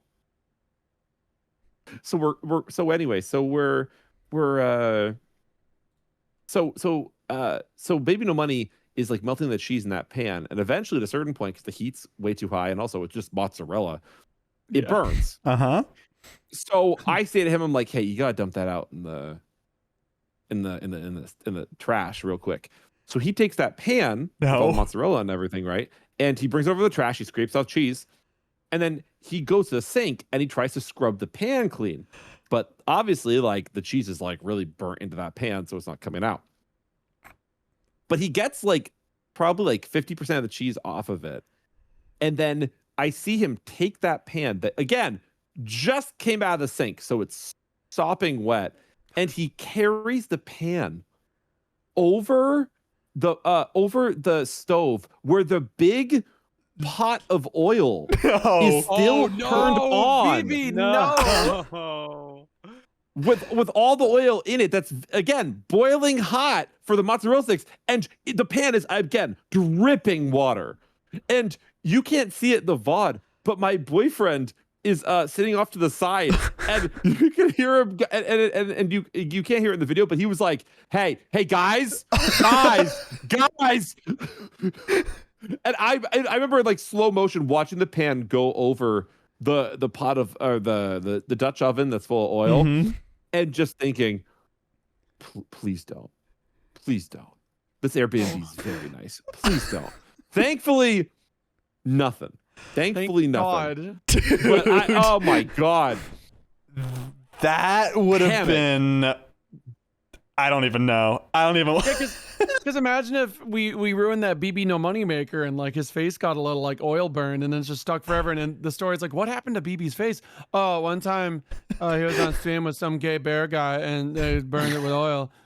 Oh, well, actually, on the topic, I'll share one more story from that stream that no one knows, but I think it's really funny. Okay. So we were walking around Boston before the stream was gonna start. And Baby No Money was like, yo, we should take like a picture for like Instagram or something because the stream's happening later. And I was like, yeah, cool. So we walk over to so we're walking down this boardwalk, and there's a Italian ice stand. As there always is on a boardwalk. Yep. Yeah. And the Italian ice stand says something. I think it's I could look at the picture, but I think it says something like Ice Daddy. And all right. So Baby No Money sees that and he's like, daddy. And I see that and I'm like, daddy. so we're like, oh, we should take a picture with the ice cream stand, or I guess you should say the Italian ice stand. So we go behind the stand because there's no one there. It's basically empty, right? We go behind the stand, and someone who's with Baby No Money takes a picture of us, which he posted. You can find it on like his Instagram, whatever. But right after he took the picture, someone comes walking up the boardwalk, and they're looking at us, and they're very clearly like not annoyed, but very clearly like, hey, you're not supposed to be there. So we turn, and this person comes walking up, and they're like, hey guys, sorry, you can't. And we immediately realize, oh crap, this isn't closed. Like, it's just, there's just no one there right now. It's not, we thought it wasn't open, right? So we go, oh, sorry, we'll leave. And we leave, but as we're leaving, the person's just like looking at us like this. And I'm thinking, I'm like, oh, it's probably just confusing because like, why are we taking a picture with this like random semi-abandoned Italian ice stand in the middle of the day? We walk a bit further down the boardwalk, and we're standing around there recording a video, and someone comes like speed walking down the boardwalk, and they walk up and they go right up to Baby No Money, and they go, I'm sorry, are you Baby No Money? And Baby No Money's like, and Baby No Money, who again, he's very suave when he wants to be. He just goes, yeah. Yeah, that sounds like him. The person's like, oh my god, oh that's crazy. I can't believe you're here. They're like we were just at your show, at the last show you did, and Baby No Money's like, oh cool. And he's like, but then and then this person like says, oh actually, can my wife meet you? She's a huge fan. She's just over there. And Baby No Money's like, yeah, that's chill. Wow. So he's like, okay, great, thank you so much. And who comes walking down the boardwalk? It's the lady who asked us to leave the Italian ice stand. Oh my god. It was her stand. What? Oh my god. And so the pieces start coming together in my head. I'm like, oh, she was probably like, why the fuck is Baby No Money why did he just appear in my fucking Italian ice cart and then I had to be like, hey, actually, technically you're not supposed to be there. And he's like, all good. Well, this is a really cute story because if her husband, they were husband and wife, right? Or was it girlfriend? What was it again? Like his wife, yeah. Yeah, I bet like she messaged her husband, be like, "Oh my fucking god, I think BB No Money was just in my stand. I don't know what to do. I kind of want to say hi, but I already fucked it up. Please, God, help me. I want to die." It's like, and then came over and was like, "Hey, can you talk to my wife?" And it gets even more wholesome because they left. They were super nice, and they got a picture with him and they left. And then we were standing there still recording a video, and like 10 minutes later, they came back and they had made all of us Italian ice. Yeah, and they gave us all Italian ice, and I was like, "Oh, that's so cute!" And it was so cute. And I just remember like this is I don't know why I have this like strong memory of this. I remember like they walk up and Baby No Money's like, oh, thank you so much. Like, thank you so much. Whoa. And they like walk away. And I remember Baby No Money's eating the Italian ice, and he's like, and like again, like very different, like which I understand. I do the same thing at conventions where like if people come up to me and they're like, Barley, and I'm like, oh, hello, blah, blah, and then they walk away and I'm like, I want to go. Yeah. No, you gotta do it for them. You gotta do it for them. But anyway, I just remember that they walked away and Baby No Money like looks at me and he's like, oh my god, this is so good. I love stories like this. Oh, that's like, awesome. I think a friend of mine put it really good. Like, I know another furry who like has a fursuit and people love and they know them. And like he gets this joke all the time. I'm not gonna like say the exact joke or name call it, but it's just like, oh my god, it's you. Catchphrase. And it's like, we basically asked him, it's like, you must hate this, right? He's like, no, I try to treat it like it's their first time ever meeting me, and I don't want that to be the one time I'm like not into it. Yeah. So I always just put it on. I'm like, oh, that's so sweet. That makes so much sense. That's so nice. Yeah. You have to actively try to get me to not be myself. Like, oh, you are to unapologetically yourself. That's why I complimented you on that recently. Oh no, well, thank you. Like, like I guess it's like I always want to give someone a good experience with that, and if it's so rare that someone really makes me kind of just not interested. And I will say, I will be fully transparent about this. I think one environment where I really don't like it is if I'm in an environment. So let me put it this way. And I feel really bad saying this, but it's like, I guess it's just because if I'm in an environment with all people I know, like say like I like a friend hosts like a get together or something, right? And I'm there because I'm friends with everyone involved, and there's like let's say, or actually that's a bad example because usually I almost always know everyone who's involved. So let's okay, it's not, that's a bad example. Let's say like a party, like at a con. That's a better example. Okay. You're doing If great. I'm at a party at a con, and I know, and I have like a group of people that I want to hang out with and spend time with, parties in my mind, or like social gatherings like that, are time for me to not have to be in character. Yeah. That's time for me to just like enjoy time off. You know what I mean? Like enjoy hanging out with people. It's really hard sometimes when people turn that time into Barley, but stream Barley time. Yeah. You know what I mean? Where like, Mm. and it's never friends. It's always like I'll be in a setting like that, and someone like comes running up, and they'll just be like, "Tell me about streaming and blah blah blah blah." And I'm always gonna be nice. I'm always gonna have that conversation. I'm never Yeah. gonna like tell them like, "Hey, can you please not?" Because I don't want to do that to them. I don't want to do that to anyone. I really mean that. It's just if I really want that conversation with them for them to not look at me and be like, are they not really wanting to do this right now? Like, I don't want them to I don't want their impression to be like, wow, like Barley's just doing this because basically I put them on the spot. Because if we have that conversation in any other type of environment when I'm a little bit more socially charged, it'll be so different, right? But I'm still always going to put that face forward because for some people, like I remember, and this is an example that sticks with me. I was at Anthrocon last year, and I was walking down the street and I was exhausted. It was so hot this year for Anthrocon. It was like in the 90s. Oh my god. Oh yeah, it was rough. Yeah, It it was was like really rough. roasting hot. And I remember I was walking back to my hotel. No, I was walking to get food, and I had just basically like went to my hotel room to like physically cool off. And we're walking to get food, and I'm so tired. I'm just like, I just want to go eat, and then I want to hang out with my friends, and that's the plan. You know what I mean? Like no more Barley stream time, Yeah. just Barley off stream time. And I remember this person, we're walking down the street, and this person recognized me, and they were like, wait, Barley? And they're like, oh my God. And they're like freaking out. And they're like, oh my God, like I can't believe that like you're here. I didn't know you were gonna be here. And blah blah blah. And they start talking to me, and we're walking to go get pizza, and they're walking with me, like as we're walking to pizza. You know what I mean? Barley, Yeah. I think that's the same And- time I literally ran into you. And then Yeah, I it might have been basically- yeah. And I basically said That's to what you, it like, was. I scoped it out immediately. Like, much love to this person, but I'm just like, Barley, you know, you can just say like, hey, I gotta go, you know, right? And you're just like, yeah, I know.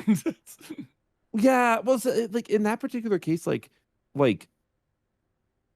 I don't remember why, but I was like, I really want to like, I don't want to be like rude because honestly, like big cons especially, sometimes at a big con, that's that person's only con either for the year or ever. Yeah. You know what I mean? And for some people I know, I mean, they save up for like years just to do that one time.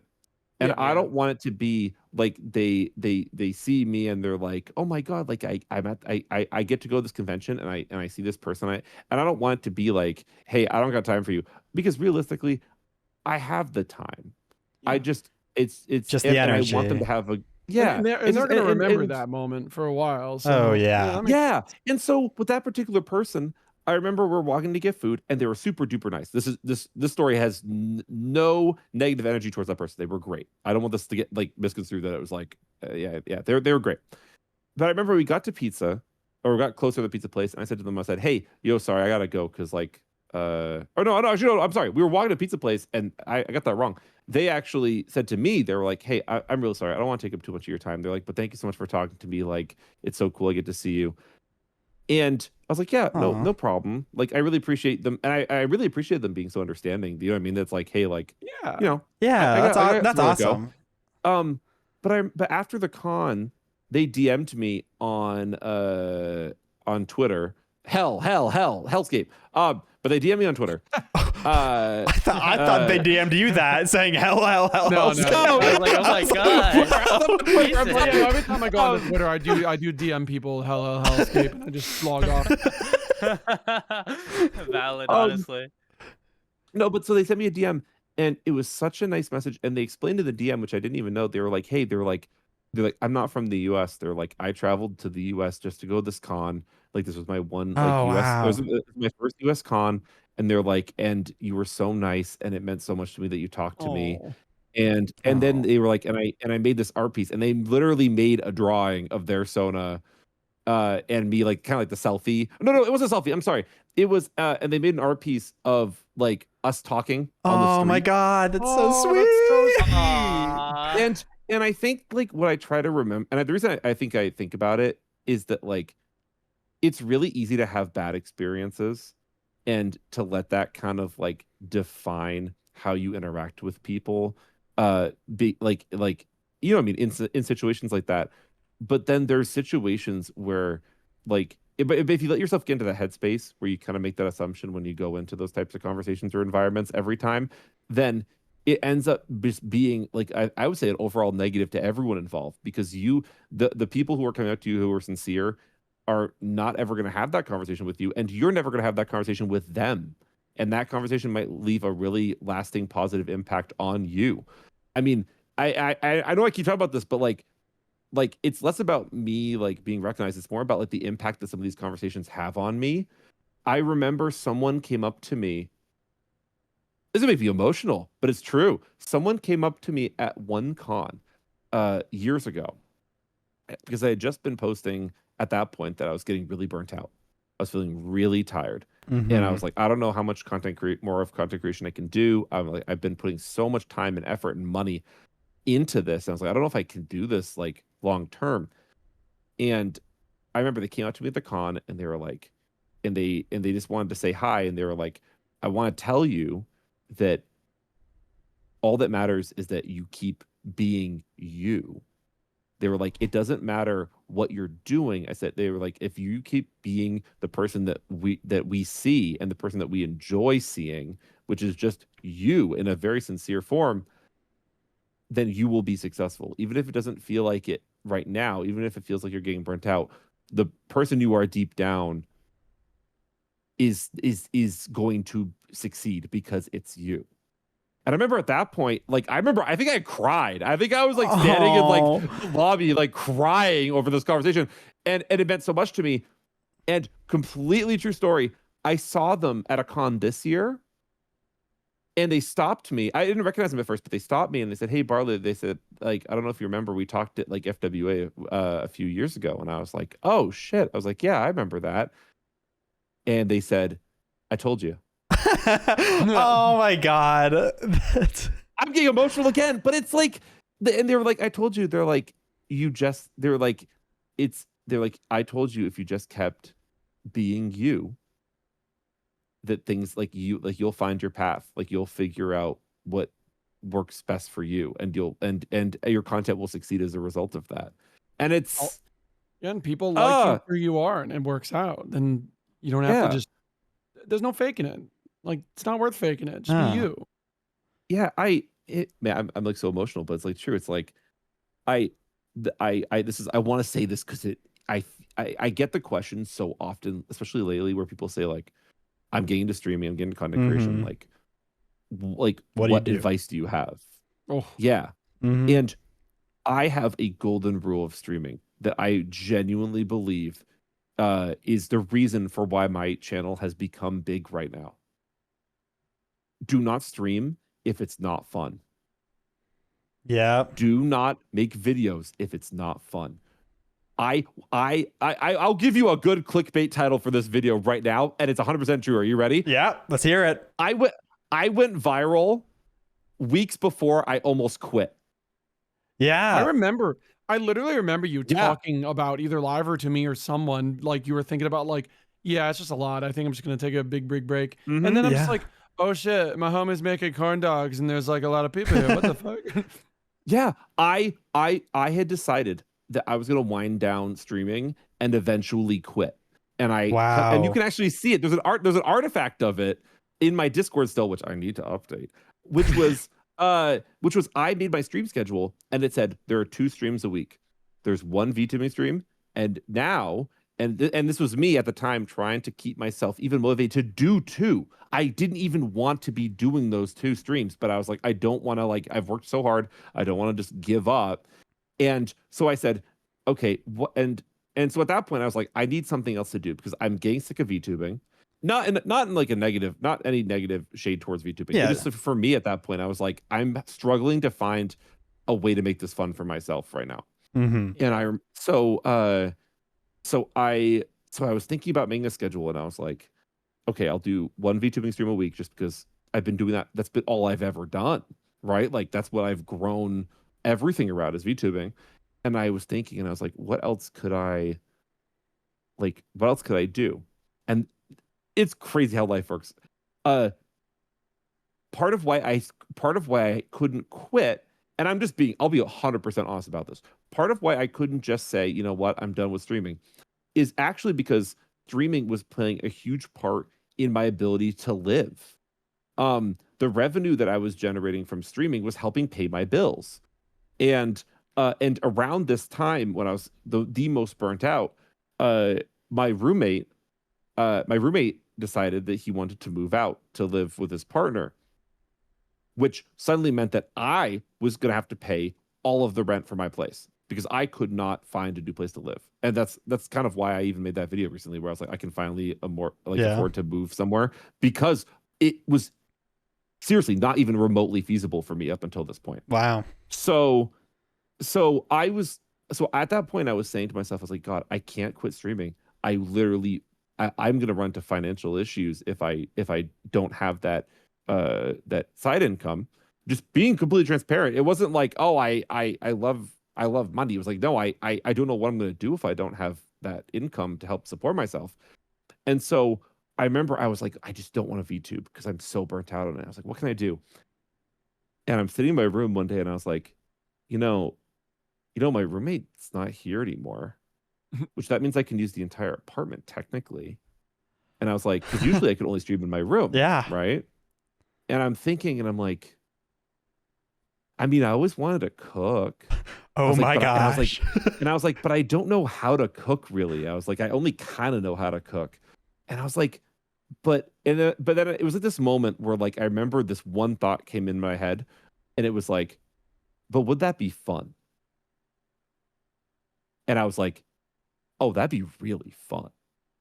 And I remember I went live, and I had to hype myself up so much for these streams, because you gotta understand, I was going from VTubing, haha, hee hee, funny redeems, funny gaming moments, to you're gonna watch me make pasta shittily, and there's no bear anymore. There's no fur. It's borderline furry light now. Like Furry light. The things you say, and also I literally you have a fursuit standing there on your stream sometimes, and all your redeems, the big bare nipples appearing. No. Okay. What I mean is, like, in comparison to having like my persona on screen all the time, with it being very toned down. So that's a great way to put it. It's way more toned down. So I remember I was like having to hype myself up a little bit, because I was like, okay, I need to prepare myself that my stream setup's gonna look like hot ass, because I never done it. Like this is like this I didn't know what I was doing. I was like, my stream setup's gonna look like hot ass. And I remember I was like, okay, and I'm also gonna need to like figure out things to cook. And then it was like this other moment where I was like, but shit, usually all the time when I do my VTubing streams, I post content on TikTok. And I was like, and that's how I help, like, just keep people remembering, hey, I stream. And I was like, will people watch me cook? I was like, how can I make that, like, how can I turn that into clips? Because really, nuclear hot take right now. Okay. The food content industry is hot doo-doo butter right now. Oh yeah. Yeah. It's usually some like blonde girl be like, I learned about this recipe in the mountains, and then she starts pouring like water into a toilet. Come cook with me. I hate myself. Ready? Come with me as we make this amazing, delicious, all natural, just like that. all natural trail mix. And it's like and then jump cut. Like I'm gonna be real. I remember thinking to myself, I was like, technically, I have the chops where I could make my shtick doing cooking content, and I know the style, I know the formula, I know ways I could grow it. And I was like, but that's fucking boring. I was like, I that's not fun. Again, it all comes back to this. It's not fun. Why would I, if I'm looking for a paycheck, then yeah, I guess I can make myself miserable trying to make a beef Wellington for like 12 hours, recording every shot and having no fun doing it. But I don't want to do that. So I remember, this is, the more I think about it, the more I'm realizing this is fucking nuts that it played out this way. So I remember I was planning out that stream. Oh my God, it's so funny. Okay, I'm sorry. I haven't thought about this in a minute. I love this. Let's I hear love it. hearing about whatever this is. So I'm planning out my first cooking stream, right? And it's like the day of. And I remember I was like, oh my fucking God, I don't have a mic set up. I was like, how could I forget that I don't have a mic? Because I've been using this nice, like, Shure, like, fancy mic with like a cloud lifter and blah blah blah bullshit. And I'm like, I don't have a mic, and I'm like, people are used to my mic quality being very nice, and I'm like, so okay, I gotta go buy a nice headset. This is 100% true. So I went to Best Buy after work, and I was like, I need to buy an expensive headset because if the mic quality sucks, people are gonna be really upset. I'm at Best Buy and I'm like looking at the mics, and there's this one, and it's and I'll say it here because I don't give a shit. It's a Steel Series headset, and it's $300. And I'm like, and remember, this is not a time where I'm like rolling in success in my content. Like, this is actually probably like the lowest my content had ever been.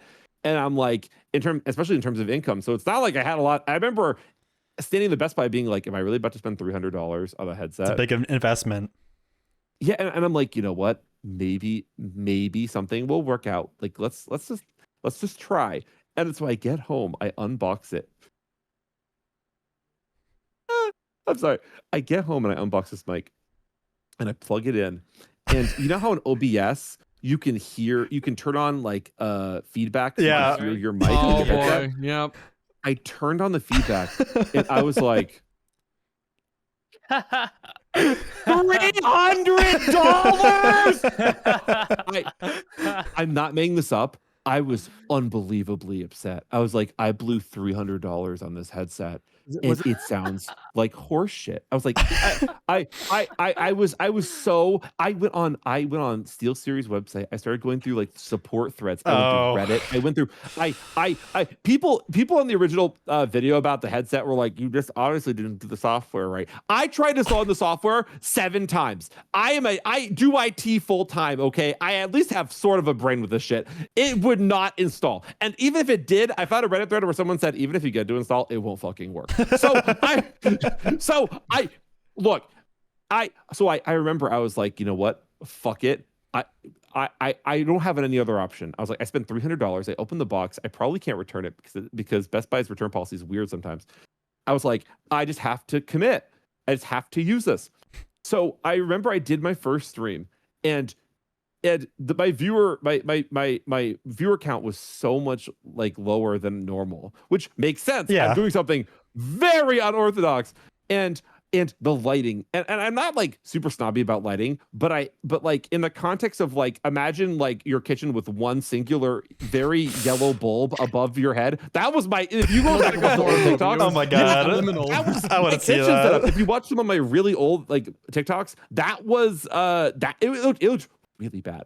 So I do this stream, and I'm like, okay, the viewer count was like really bad, and I fucked up the food, and also I didn't know what I was doing, and also I realized during this I was like, I don't have a way to read chat easily. Like worth mentioning, I had to use the camera. This is some people might actually remember this.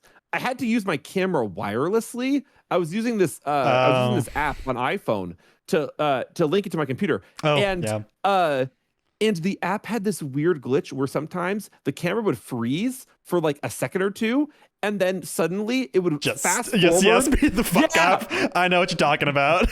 Yeah. So I was going back and like, so I was going back and like watching footage, and I'm like, oh, this is a really funny moment. In the middle of it, all of a sudden you see. yeah. It was so for the audio listeners, scuffed. Barley just froze and then sped up super fast. Thank you. It was so scuffed. And I remember watching back some of the clips from those streams, and I remember thinking I was like things just started to like, in a weird kind of like unplanned way, things started coming together in ways I didn't expect. Where like, for example, I'm leaking a little bit of like my secret Stop leaking, sauce. Barley. Secret I knew you were gonna sauce. say that. You know me so well. not in this call. Okay. No, sweetie. Wow. Love y'all though. So I'm watching the footage back because I was so concerned about how am I gonna turn this into TikToks, and I realized I'm looking at it and I'm like, wait a minute, I'm always standing at the counter, and the counter is keeping me in a perfect vertical frame all the time. And I noticed that. I'm like, wait a minute, I'm like, that actually could work. And then I listened to the mic back on the recording, and I'm like, wait, it kind of sounds funny. I'm like, it Wait sounds a minute. bad. It sounds like shit. That might Yeah, be I'm like, really it good. sounds really bad, but like, I can't. There's a charm maybe it's to funny. it. Completely serious. I was fully convinced. I was like, the blown out mic like joke. I was like, that's so overdone at this point. I was like, there's no way that like people are gonna like find that funny because it's been going on for so long. So it's you know what always I mean? funny. Their iPhone headset into like a toilet and flushing. It's great. Yeah. So like so anyway, so things started kind of falling into place. And I remember every stream that I did it, I started having more fun. And it started becoming this thing where I would get like excited for this. The streams were doing worse than they ever had, but I was getting home more excited than I had ever been to stream. Like I Hell was yeah. getting, I was walking. I remember I'd like go and buy groceries, and I was like, I don't give a shit if no one watches. I was like, I'm gonna have so much fun. Like this is gonna be great. And I remember the stream. I remember the stream where the TikTok about the mozzarella sticks like comes from. And I remember that stream ended. And I don't know if I've ever shared this publicly. I got done with that stream, and immediately I started talking to my friend Jellybean, who was in the call during that stream. Yeah. And I say to Jellybean, I'm like, dude, I don't have the money to be spending $50 on mozzarella sticks. I was like, Oh dude, my God. I was like, dude, I don't even know if that was that funny. I was like, I can't be spending money like that. I was like, that what if that's my entire revenue for the week? I'm like, I can't be blowing my budget on buying random products that come into chat. That's your food for the week. True. Yeah. I was like, I can't be doing that. And I remember like after the fact that, God, this all sounds so funny. Like in hindsight, I remember I edited that TikTok, and when I posted it, the only thing in my head, I was like, I really hope this does like okay, because if this flops really hard, I was like, I'm gonna feel even more embarrassed that I bought $50 mozzarella sticks. Ethan. And that money, yeah. I was like that money could have gone to rent. That could have gone to the electric bill. I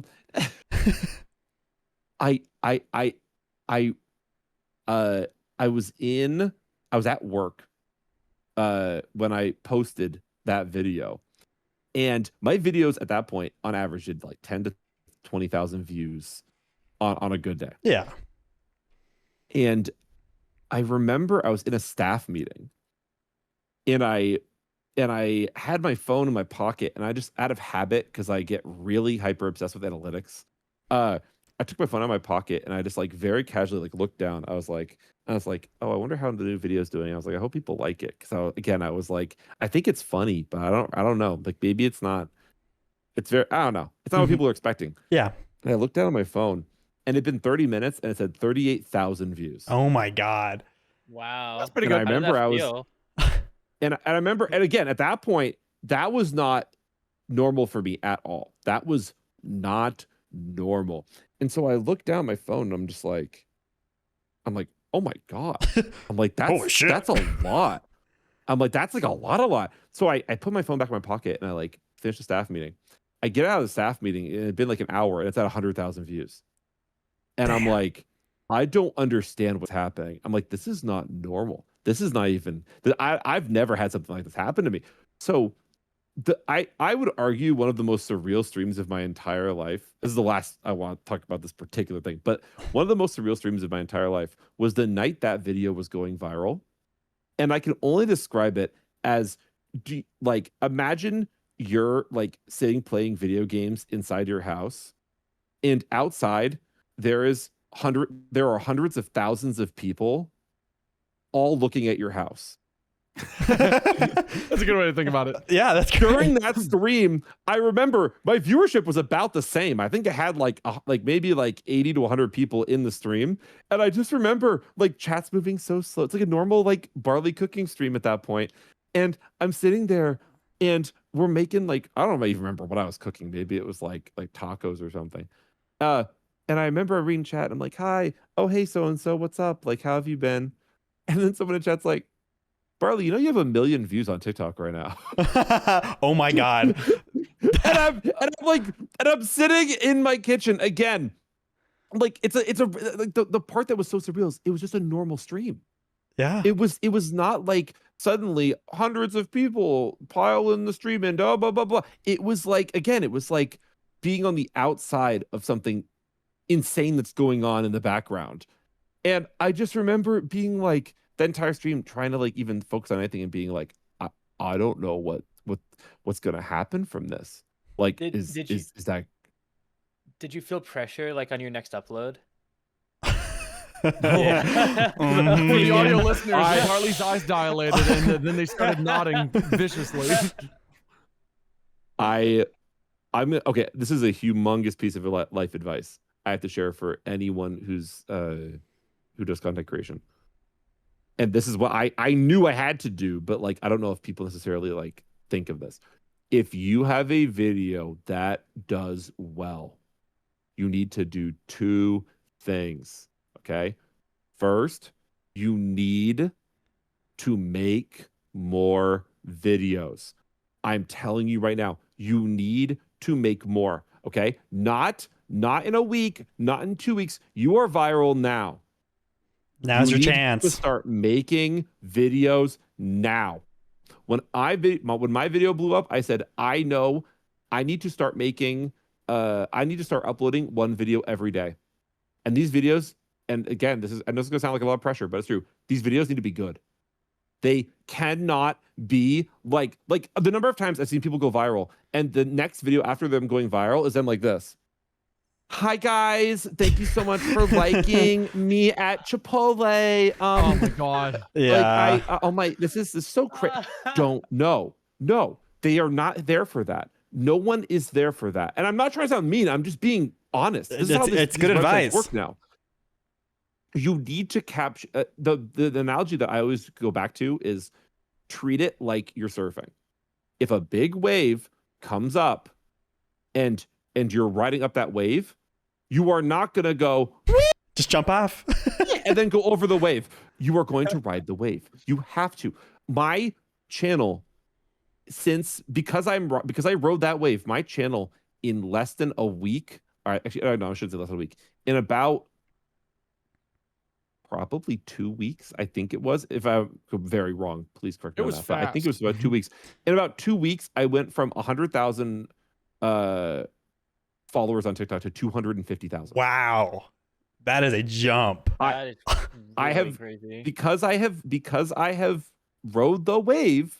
I have grown from 100,000, 110. Actually, let me correct myself. I think it was 115,000 before that video, and that was in March. And I have gone from March to today to 750,000. Nice. Wow. And I'm saying this is not flexing. This is not. No, I'm not saying this to be like, I'm so right. Well, look at This me. is because I want people to succeed, and I want people to have their content be viewed by people. But you need to do it the right way because these algorithms suck. They're awful. They don't reward. They don't reward having fun. They don't reward being creative. They reward you being consistent and knowing how to make content. And it sucks. But I'm going to be real with you. The people that you think you can become are the luckiest people that you know. And I know that's really hard to hear. You are not, this goes sound really, really mean. I'm just going to say it. The chances of you being the next queso are lower than you winning the lottery. If the chances of you being the next Vanilla Mace are lower than you winning the lottery. And I'm telling you this because it's really random. Yeah. And that's why it's important that it's fun. And the funniest people that you know in your life, the best content creators that you know, they can be fantastic. They can be spectacular. But a lot of this comes down to a lot of it's random. Yeah. And the reason I say that is that if you don't want to play the random game, if you want to have people see you and see your hard work and see your effort and see what you want to put out in the world, you need to play the algorithm game a little bit. You need to be willing to play that game, because if you don't, you will end up frustrated. And that's the biggest downfall to having your content succeed is if you're feeling like, dude, I keep putting all this effort and nothing comes of it, then you just have to turn that perspective and figure out, okay, when I'm successful, why am I successful? When I flop, why do I flop? There are a couple of videos I've posted that flopped stupid hard. And I'm not making this up. I can go find the evidence. All I did was change the hook, and they did, in some cases, 100 times the viewership. Wow. What do you mean by change the hook exactly? Oh, Chai, I'm about to go on a tangent. Okay. Oh, boy. All right. Hooks. We're gonna talk hooks. I bored out. think it's a good question to ask. No, and it's elaborate good. on. People want to know. I'm so excited. Chai, I love you so much. This is my favorite topic. Okay. I'm bird. Hooks are everything. Do you remember that scene in SpongeBob where Mr. Krabs goes, "The hooks, laddie"? Yes, the hooks, laddie. You need to learn the hooks, okay? The average retention on TikTok for someone scrolling is extraordinarily small. So the same thing low. goes for Instagram. You have this teeny tiny little window to make someone pause because that's all you're trying to do. You are not trying to make them necessarily your first goal before anything else. They need to pause scrolling. That's why so many successful TikTok creators, which this is their own way of going about it. You don't have to do it this way. I'm just giving an example. That's why so many successful TikTok creators find a successful hook, and then they use that successful hook over and over and over and over. Because if it works really well, why would you stop using it? There's a cooking content creator I know who every single one of their videos for a long time was, let's make insert food name here. I know exactly who you're talking about. Or see, Yes, or they made a name out of it. yeah, or here's another one. I can name hooks for you, and you can probably think of the content. Or I just bought.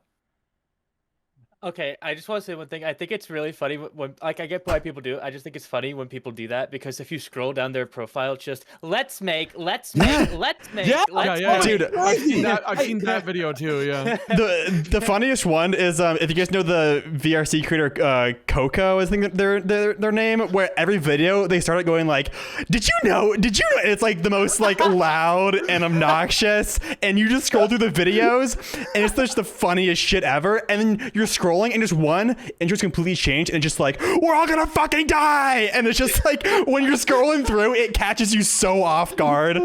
It's so funny.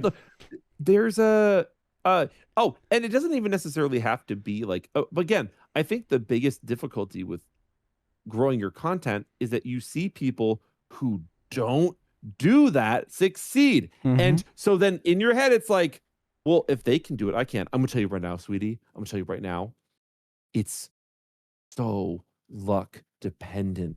It's so, and a lot of times what people don't realize is that if someone is able to post anything and be successful, they likely had something that is making people pause on them to begin with. Yeah. It's not just that they are posting anything and people go, oh, who is this person? No, like, for example, if you know someone from a meme, if you see their face in your feed, you're gonna go, wait a minute, I know that face. Yeah. You see what I'm saying? That is part of kind of like understanding what people recognize. A great example with me, at conventions, people have told me they do not recognize me without a headset on. Really? Wow. That's so funny. 100% serious. Like, and it's weird, but it's like, it kind of makes sense because you're conditioning your audience to always see a certain thing. So if people always see me with a headset on, when I take the headset off, who the fuck are you? Really different. Did you guys know that Barley actually doesn't have ears under there? It's really cool. Yeah. Yeah, It's like fucking like Perry and Perry the Platypus. That's It's just a hole. Does that ever like stop? Does it ever make you feel like you're not able to experiment with stuff though? 100,000,000%. It's frustrating. Yeah. I'm not going to sugarcoat it. I'm not going to pretend like, oh no, it's fine. I crash out once a week over it. And I'm going to be, I'm being serious. I will be honest with you. I have days where I'm in a really bad mood because I get very attached to a video and it flops extremely hard.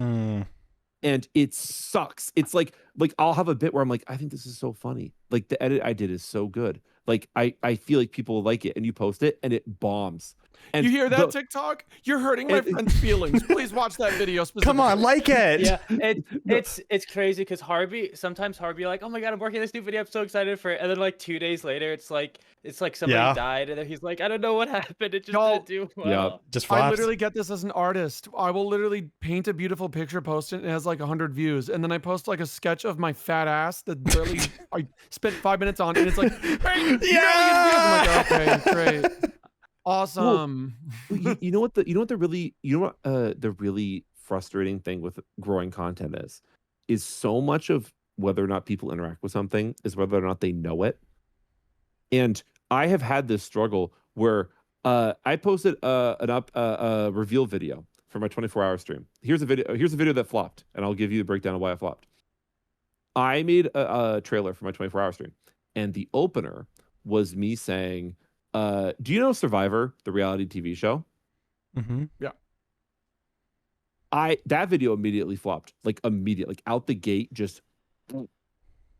And I will tell you, it is in my mind. I might be wrong, but in my mind, because those first few seconds matter so much, you can't assume that people know something that is objectively potentially niche. So me saying, do you know Survivor? If someone's scrolling, if they don't know Survivor, they are not even pausing. It's just no. Yep. And what's frustrating is that you have to basically be willing to understand that your audience will pause when they have when you are reaching for the widest net possible. And I want to take 1 second to talk to furry content creators about this specifically. Part of the reason my content is blowing up, and I'm not in the market to pretend. I'm not going to tell you it's because I'm so funny or what. No, I'm going to be 100% for real. Part of why my content's blowing up is because you are seeing my face. Yeah. If I was VTubing and cooking, I do not believe this would have the same pull. And I'm not dissing anyone for doing that. I am saying that when someone scrolls and they see a VTuber model, a very, very, very large portion of people say, I don't understand that. Yeah. I don't know what that is. There's a very big cap on it. Yeah. You have to think of of content in terms of the audience that platforms will chuck your content to. If you're a furry VTuber, think of the pool of people that will watch furry VTubing, right? And you may be able to break out of that a little bit to grow that pool, but you're fighting a way harder battle than a person who just I don't know if you go back to this example, and this is self-diss in a way, but like someone who just cooks food. Because everyone and their mother cooks food every day. That's why you see so many food content creators. Everyone cooks. Sorry. Everyone eats. Dude, content creation is like science. Like there could be like college courses on this. Dude, I'm in one. I'm in a social media analytics course right now. And okay, but I feel like today social media courses, analytics courses aren't like caught up because dude, Barley, it's so you bad. could be like a professor for social media and be like, guys, listen up. Yeah. Well, I just want people to. I want people to understand why they're succeeding and why they're failing, and so they don't get frustrated, because it's so critical to avoiding burnout. But I also think that a really big part of content creation that people forget about is the having fun part. And I know I keep going back to having fun. It's hard to balance. I'll tell you some really. I shouldn't say this. You're so bad. I don't care. I'm going to tell you this right now, and I'm not, and I really should not say this. So who knows if it ends up in the edit? I'm actually being so serious. Just let me know if you want it or not. And I'm gonna use this. Yeah. So I went viral for mozzarella sticks. Yes. For a mozzarella stick video. When I went viral, I had someone who I believe to an extent had my best interest in mind, who was very adamant that I should continue to make mozzarella stick themed content. Oh my God. And the way they phrased it to me is they said, and before like you make any assumptions, let me explain. They said, "Hey, you're going viral with this one thing. You need," and the way they phrased it was that you need to milk this for everything it has. You need to milk Because- these Mozzie sticks, baby. No. Like, but no, and they're like, you need to milk this. It's successful, so you need to milk this. And I told them, no. And they were like, why? Why? Like, they're like, you're going viral. People, like, you've got 20+ million views on this topic. You've got more. I mean, overall, like probably 50 million views total. They're like, people want this content. And I remember exactly what I said to them. I said, I'm not becoming the mozzarella guy. Yeah, please. I'm Barley. That would be a annoying bit. Barley, people are coming to you But because they like how you talk and you're just how you deliver and your stories. That's why people come to you. It doesn't even matter what you're cooking. You could just cook nothing else stream and say you were, and people are still gonna have fun.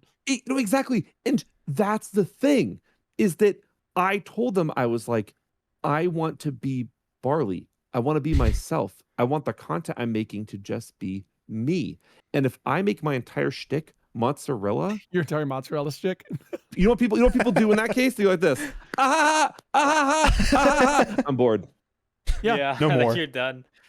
I'm over that. The mistake And- would have been changing your persona's name to Mozzie, and you're like, this is my whole thing now. Yeah. Mozzie the mozzarella bear. Hey guys. Oh, I'm already cringing. No. It's and the thing is that, like, people fall for that trap because it's very appealing. The idea that, like, oh, I'm blowing up for something, I should keep doing that. Low hanging fruit. At a certain point, you need to realize that every bit has a lifespan. And I would argue that even the people that you see who are the most successful, they have their content, the theme of their content has a lifespan.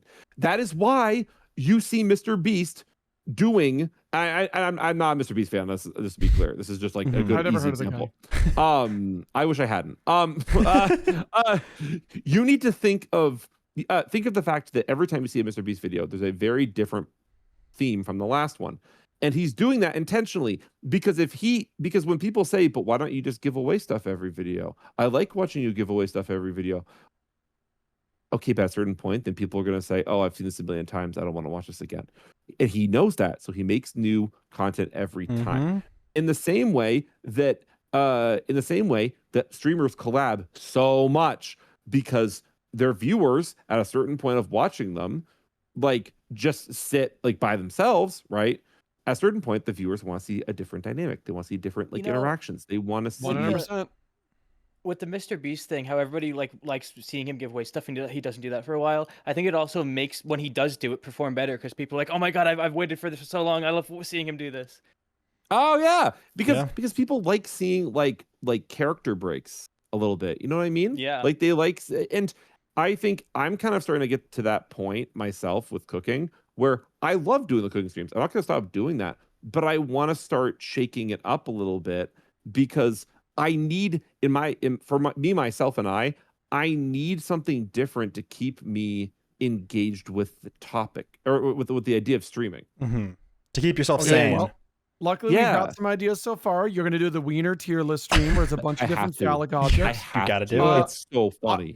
Can I throw another one at you right now that I thought of? Yeah. Do you know about the meme, the one day blinding stew? Can you please make that? What is that? Oh my god! How do you not know? Let me just get this really quick. Wait, for Halloween, you just have a giant witch's cauldron. It's just like the most awful. One day blinding. Hold on. Okay. In the general chat, I'm just gonna throw this in here. Okay. Please read. Like, if you want, I can read it for you. Oh, I want to read this. Give me 1 second. Yeah. You go ahead and read it. All right. How to quote punish my daughter? My daughter is biting hair. I'm a single father, so I don't have the quote maternal instinct. Calling all moms. Best way to tell her this is not okay without being too harsh. Please write the answer. Oh, Jesus Christ. Feed her a stew that makes her go blind. Feed her a stew that makes her go blind for 1 day. These moms know what's up. Stew that blinds her for a day. Feed her a type of stew that makes her blind for one day. These are all different handwritings, by the way. One day of blinding stew. It's a beautiful. It's a beautiful. That's beautiful genius. book. God, why did I think about that? Barley, can you please make the one day blinding stew, please? Do you want me to like take a bunch of expo markers and just like soak them in a pot? Just everything. Look, the point is we don't know exactly what's the best one day blinding stew, and that's why you come in. You know. Okay, you'll probably have to cut this out of the edit. Is the blinding stew just is the blinding stew just when you take that like obnoxiously large pot that you never use for cooking and you soak all your toys in it on the stove? You get a good whiff of that. Now that's a blinding stew. Guys, that's a great segue. Check out the new BARQ toy line. No, It's gonna be whoa. Please boil them in your kitchen. No. I gotta point at something. I gotta point at it. It's on screen. Oh yeah, edit that in. So we Barley, go. what I'm getting at is, Oh my God. buy a $300 headset that sounds like shit. So Yes. kind of like this, and Yes. just start screaming into the microphone. Yes. Whatever. That's okay. Got it. I'm Yeah, gonna start so doing there's that. Thank there's you. a little knob Road to called success. gain, and Oh. you just and you just pull a Just crank it. yeah, and you just take that knob and you just go. No, it's actually my favorite knob. If you make it go very small, you just sound like you're far away. Yeah. Wow. Okay, anyway, sorry. Yeah, good to know. Good bit. So, chat, yeah, actually, the hook thing was very good, though. That's a really good bit. That is yeah. Because, like, yeah, I mean, I've definitely clicked out of TikToks the moment I'm like, I'm not interested 1 second in. Yeah. But, Barley, like, so you started your announcement for the 24-hour stream with the word survivor. What if you just started with, like, it opens up and you go, I'm going to die. I'm so tired. And it's like, okay, what's going on? I want to know why Barley's streaming this. Why is she so tired? No, see, so like there's a certain like I guess there's like in my brain there's a certain limit to how hard I want to like use hooks just entirely for my own personal like enjoyment of it. Where like there are some hooks that like will succeed every time, but like it a little bit of it comes back to like, but do I want like my content to kind of utilize that? You know what I mean? Like, do I want that to be kind of where I go with it? Like, I'm trying to think of like hooks that like for example, like once you find the problem is that once you find a hook that works and you become very successful with it, Like mozzarella. it becomes yeah, exactly. Like that's what people expect all the time.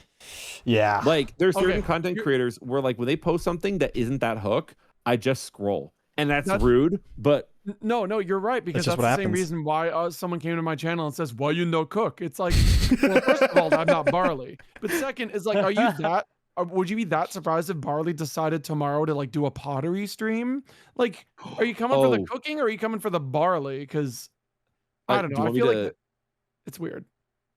do you want me to leak a upcoming stream? Oh. Sure. That's so What? once Yeah. I'll give a little sneak peek. A BarleyCast exclusive. Yeah, no, 100%. Oh, boy.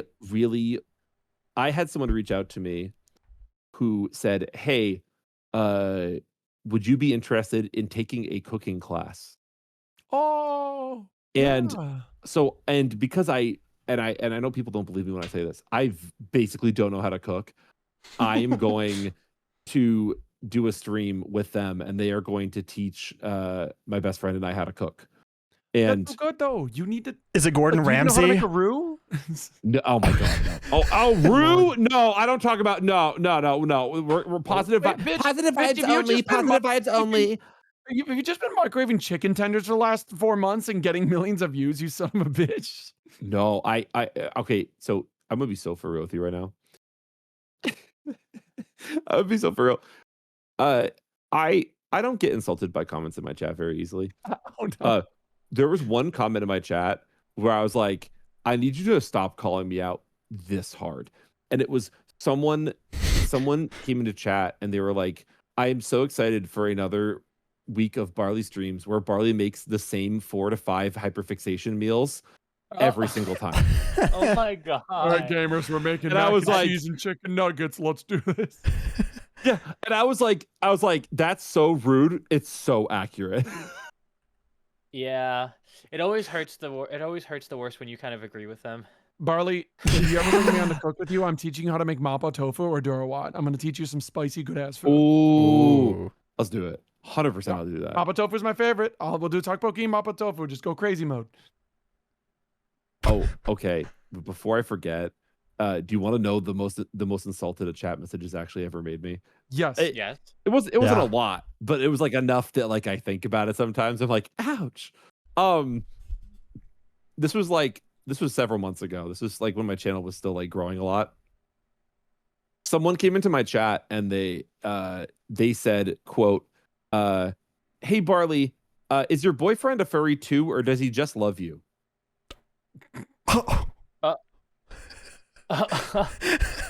What is the implication there? I love this. I love this. What?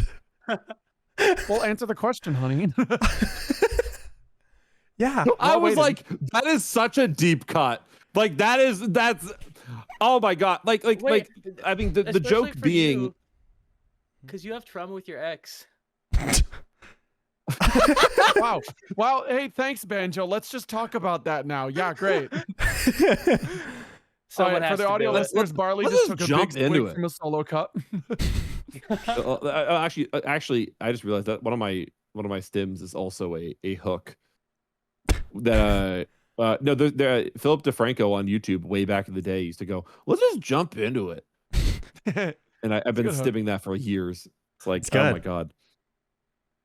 Wait, sorry. I don't know if you want me to use this like to sideline and kind of body block this or talk about it, but didn't you say you're about to reveal a stream you haven't done yet? Oh yeah, I already said it. I'm gonna do a cooking class. Oh yeah, shit, that's right. yeah. I'm an idiot. Never mind. Ignore me. That one I'll give you a couple. I'll give you a couple upcoming ones. Oh. I don't know if I've shared this on stream, so maybe I did. I have a food truck that I really love a lot, and it's like kind of far away from me. It's like an hour and a half, and it's run by this married couple. Extremely nice, and the wife of the couple wanted to own her own like restaurant, her own food truck, but she didn't want to own like a full like a full restaurant, and she didn't know where it would be. And so she said like, oh, why don't I do a food truck? Then it could be anywhere. And she said, but where would I park the food truck? And her husband was like, oh, why don't you just park it at the end of the driveway?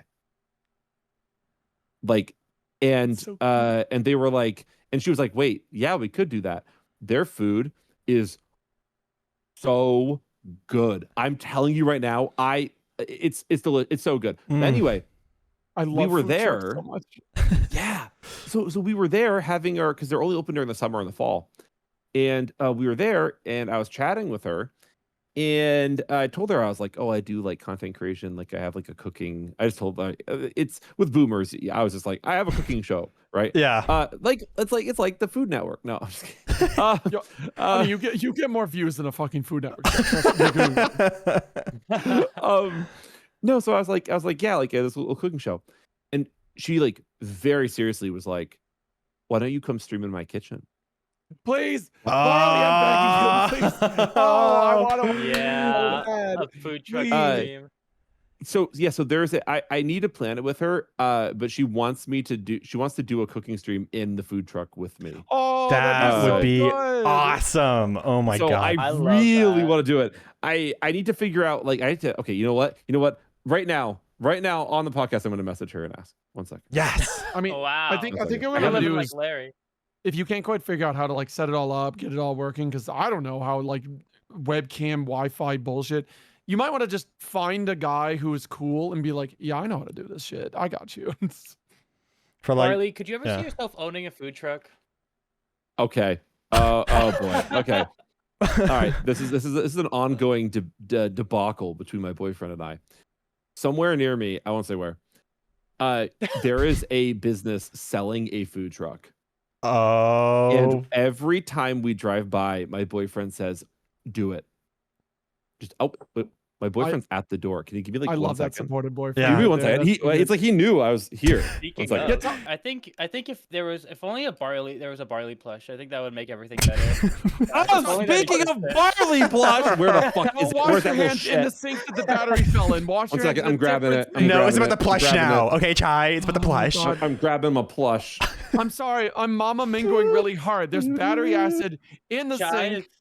you're such a mom. You're like the most mom. Look, I'll enable shit and tell people to like make a blinding stew, but when it comes to real shit, I'm like, hold on. Oh, look at that sweet little kitty. I want to put it. Wow, how can I Plushy! get one of those? How can I Wow. get one of Soak it in those? milk and throw it on a wall. Oh, so you can buy one of these Barley plushies during my 24-hour stream on Saturday, which when this comes out will be tomorrow. So tomorrow, let's go. Yeah. during my 24-hour stream, you can buy a Barley plushie. They will be available afterward, but I'm just saying that because it makes it easier to explain to people when it's going to be available. But Barley, where am I buying this plushie? Where should I go to purchase this plushie? Oh, you should go to the YouTube's website. I'll put a link. Well, let me point at something. I'll put a link right there. Right Wow, there. look at that See there? link. Oh my God. Well, just go to Barley's 24-hour stream on Saturday, the 5th of September, 2025. And also make sure you ask Barley, did you fucking clean? Wait, this is coming out later. This is going to be after. Go back in time and be like, Barley, did you clean up the fucking battery that fell down the sink? That's like a bad deal. You got to make sure. Yeah, I'm gonna take care of that. Oh, but yeah, 24-hour stream tomorrow. I'm gonna learn 24 new skills in 24 hours. Whoa. And if we fail, we have to stay awake for the entire 24 hours. And there's a chance that it gets extended to 26 hours and it's a sleep stream. Barley, It's do gonna be you nuts. have coffee and or energy drinks and also lots of water, and please don't die. Sure. Great. Yes. Wow. Yay. I just can't wait to have my very own plushie ally in my home. Ally. Chat, look, the pink hair means ally. That Yeah. means ally. Take the bear to Well, Claire's and get the ally ears never. Oh my God. Okay. We should probably get to Chili's. Yeah, we Oh need. yeah. Well, no, not Chili's is on pause now. Now it's the sync show. Oh my Yeah, so God. we need to start wish I was wrapping there, up I'd do it for now you. so Barley can get the battery out of their sink and then go celebrate at Chili's. I'm gonna have to pay for my boyfriend's dinner at Chili's. I'm just gonna tell you right now. Oh. Get something Wait, I is don't cheesy. he a know. furry? Look, I believe in you. I love you. I wish I feel like this could all been preventive. I was like, if I earlier was like, Barley, just throw the stuff out right now. Don't leave it out. And now it's out of sync. That's out of sync. It was foam. The battery was foaming like your dog when it eats a toad. That's horrifying. I'm losing. I'm morbing. I'm Breathe, freaking out. I'm breathe, crashing Chai, out. breathe. It's okay. It's okay. I could really go for a one-day blinding stew right about now. Well, Yes, Banjo? I think with all that being barked about, that's about a wrap on episode 16 of the BarqCast. Let's go. You did it! Yay! By the way, the BarqCast is brought to you 100% by BARQ, a non-profit social media app with almost 300,000 furries. Oh my God, on we're so there. close. Almost We're at so close. 300,000 Are we there yet? little furries on there. I'm gonna open Dude. it up right now. Not Oh, yet. I have that on my phone. Yay! If you want to meet fluffy friends, BARQ's the place to do it. How many? I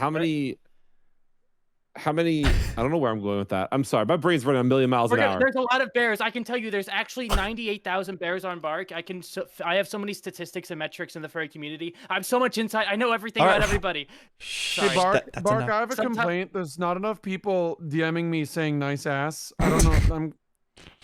Have you What do I tried do having about an- this? Have you? Have you looked at your ass? I think I need I more was Give me gonna ass. like 20 say that. minutes. Okay. Well, thank you both so much for coming on. To our listeners, if you guys haven't already, please go follow our rotating host, Morning Chai, on all socials, and our guest, BarleyTheBurr.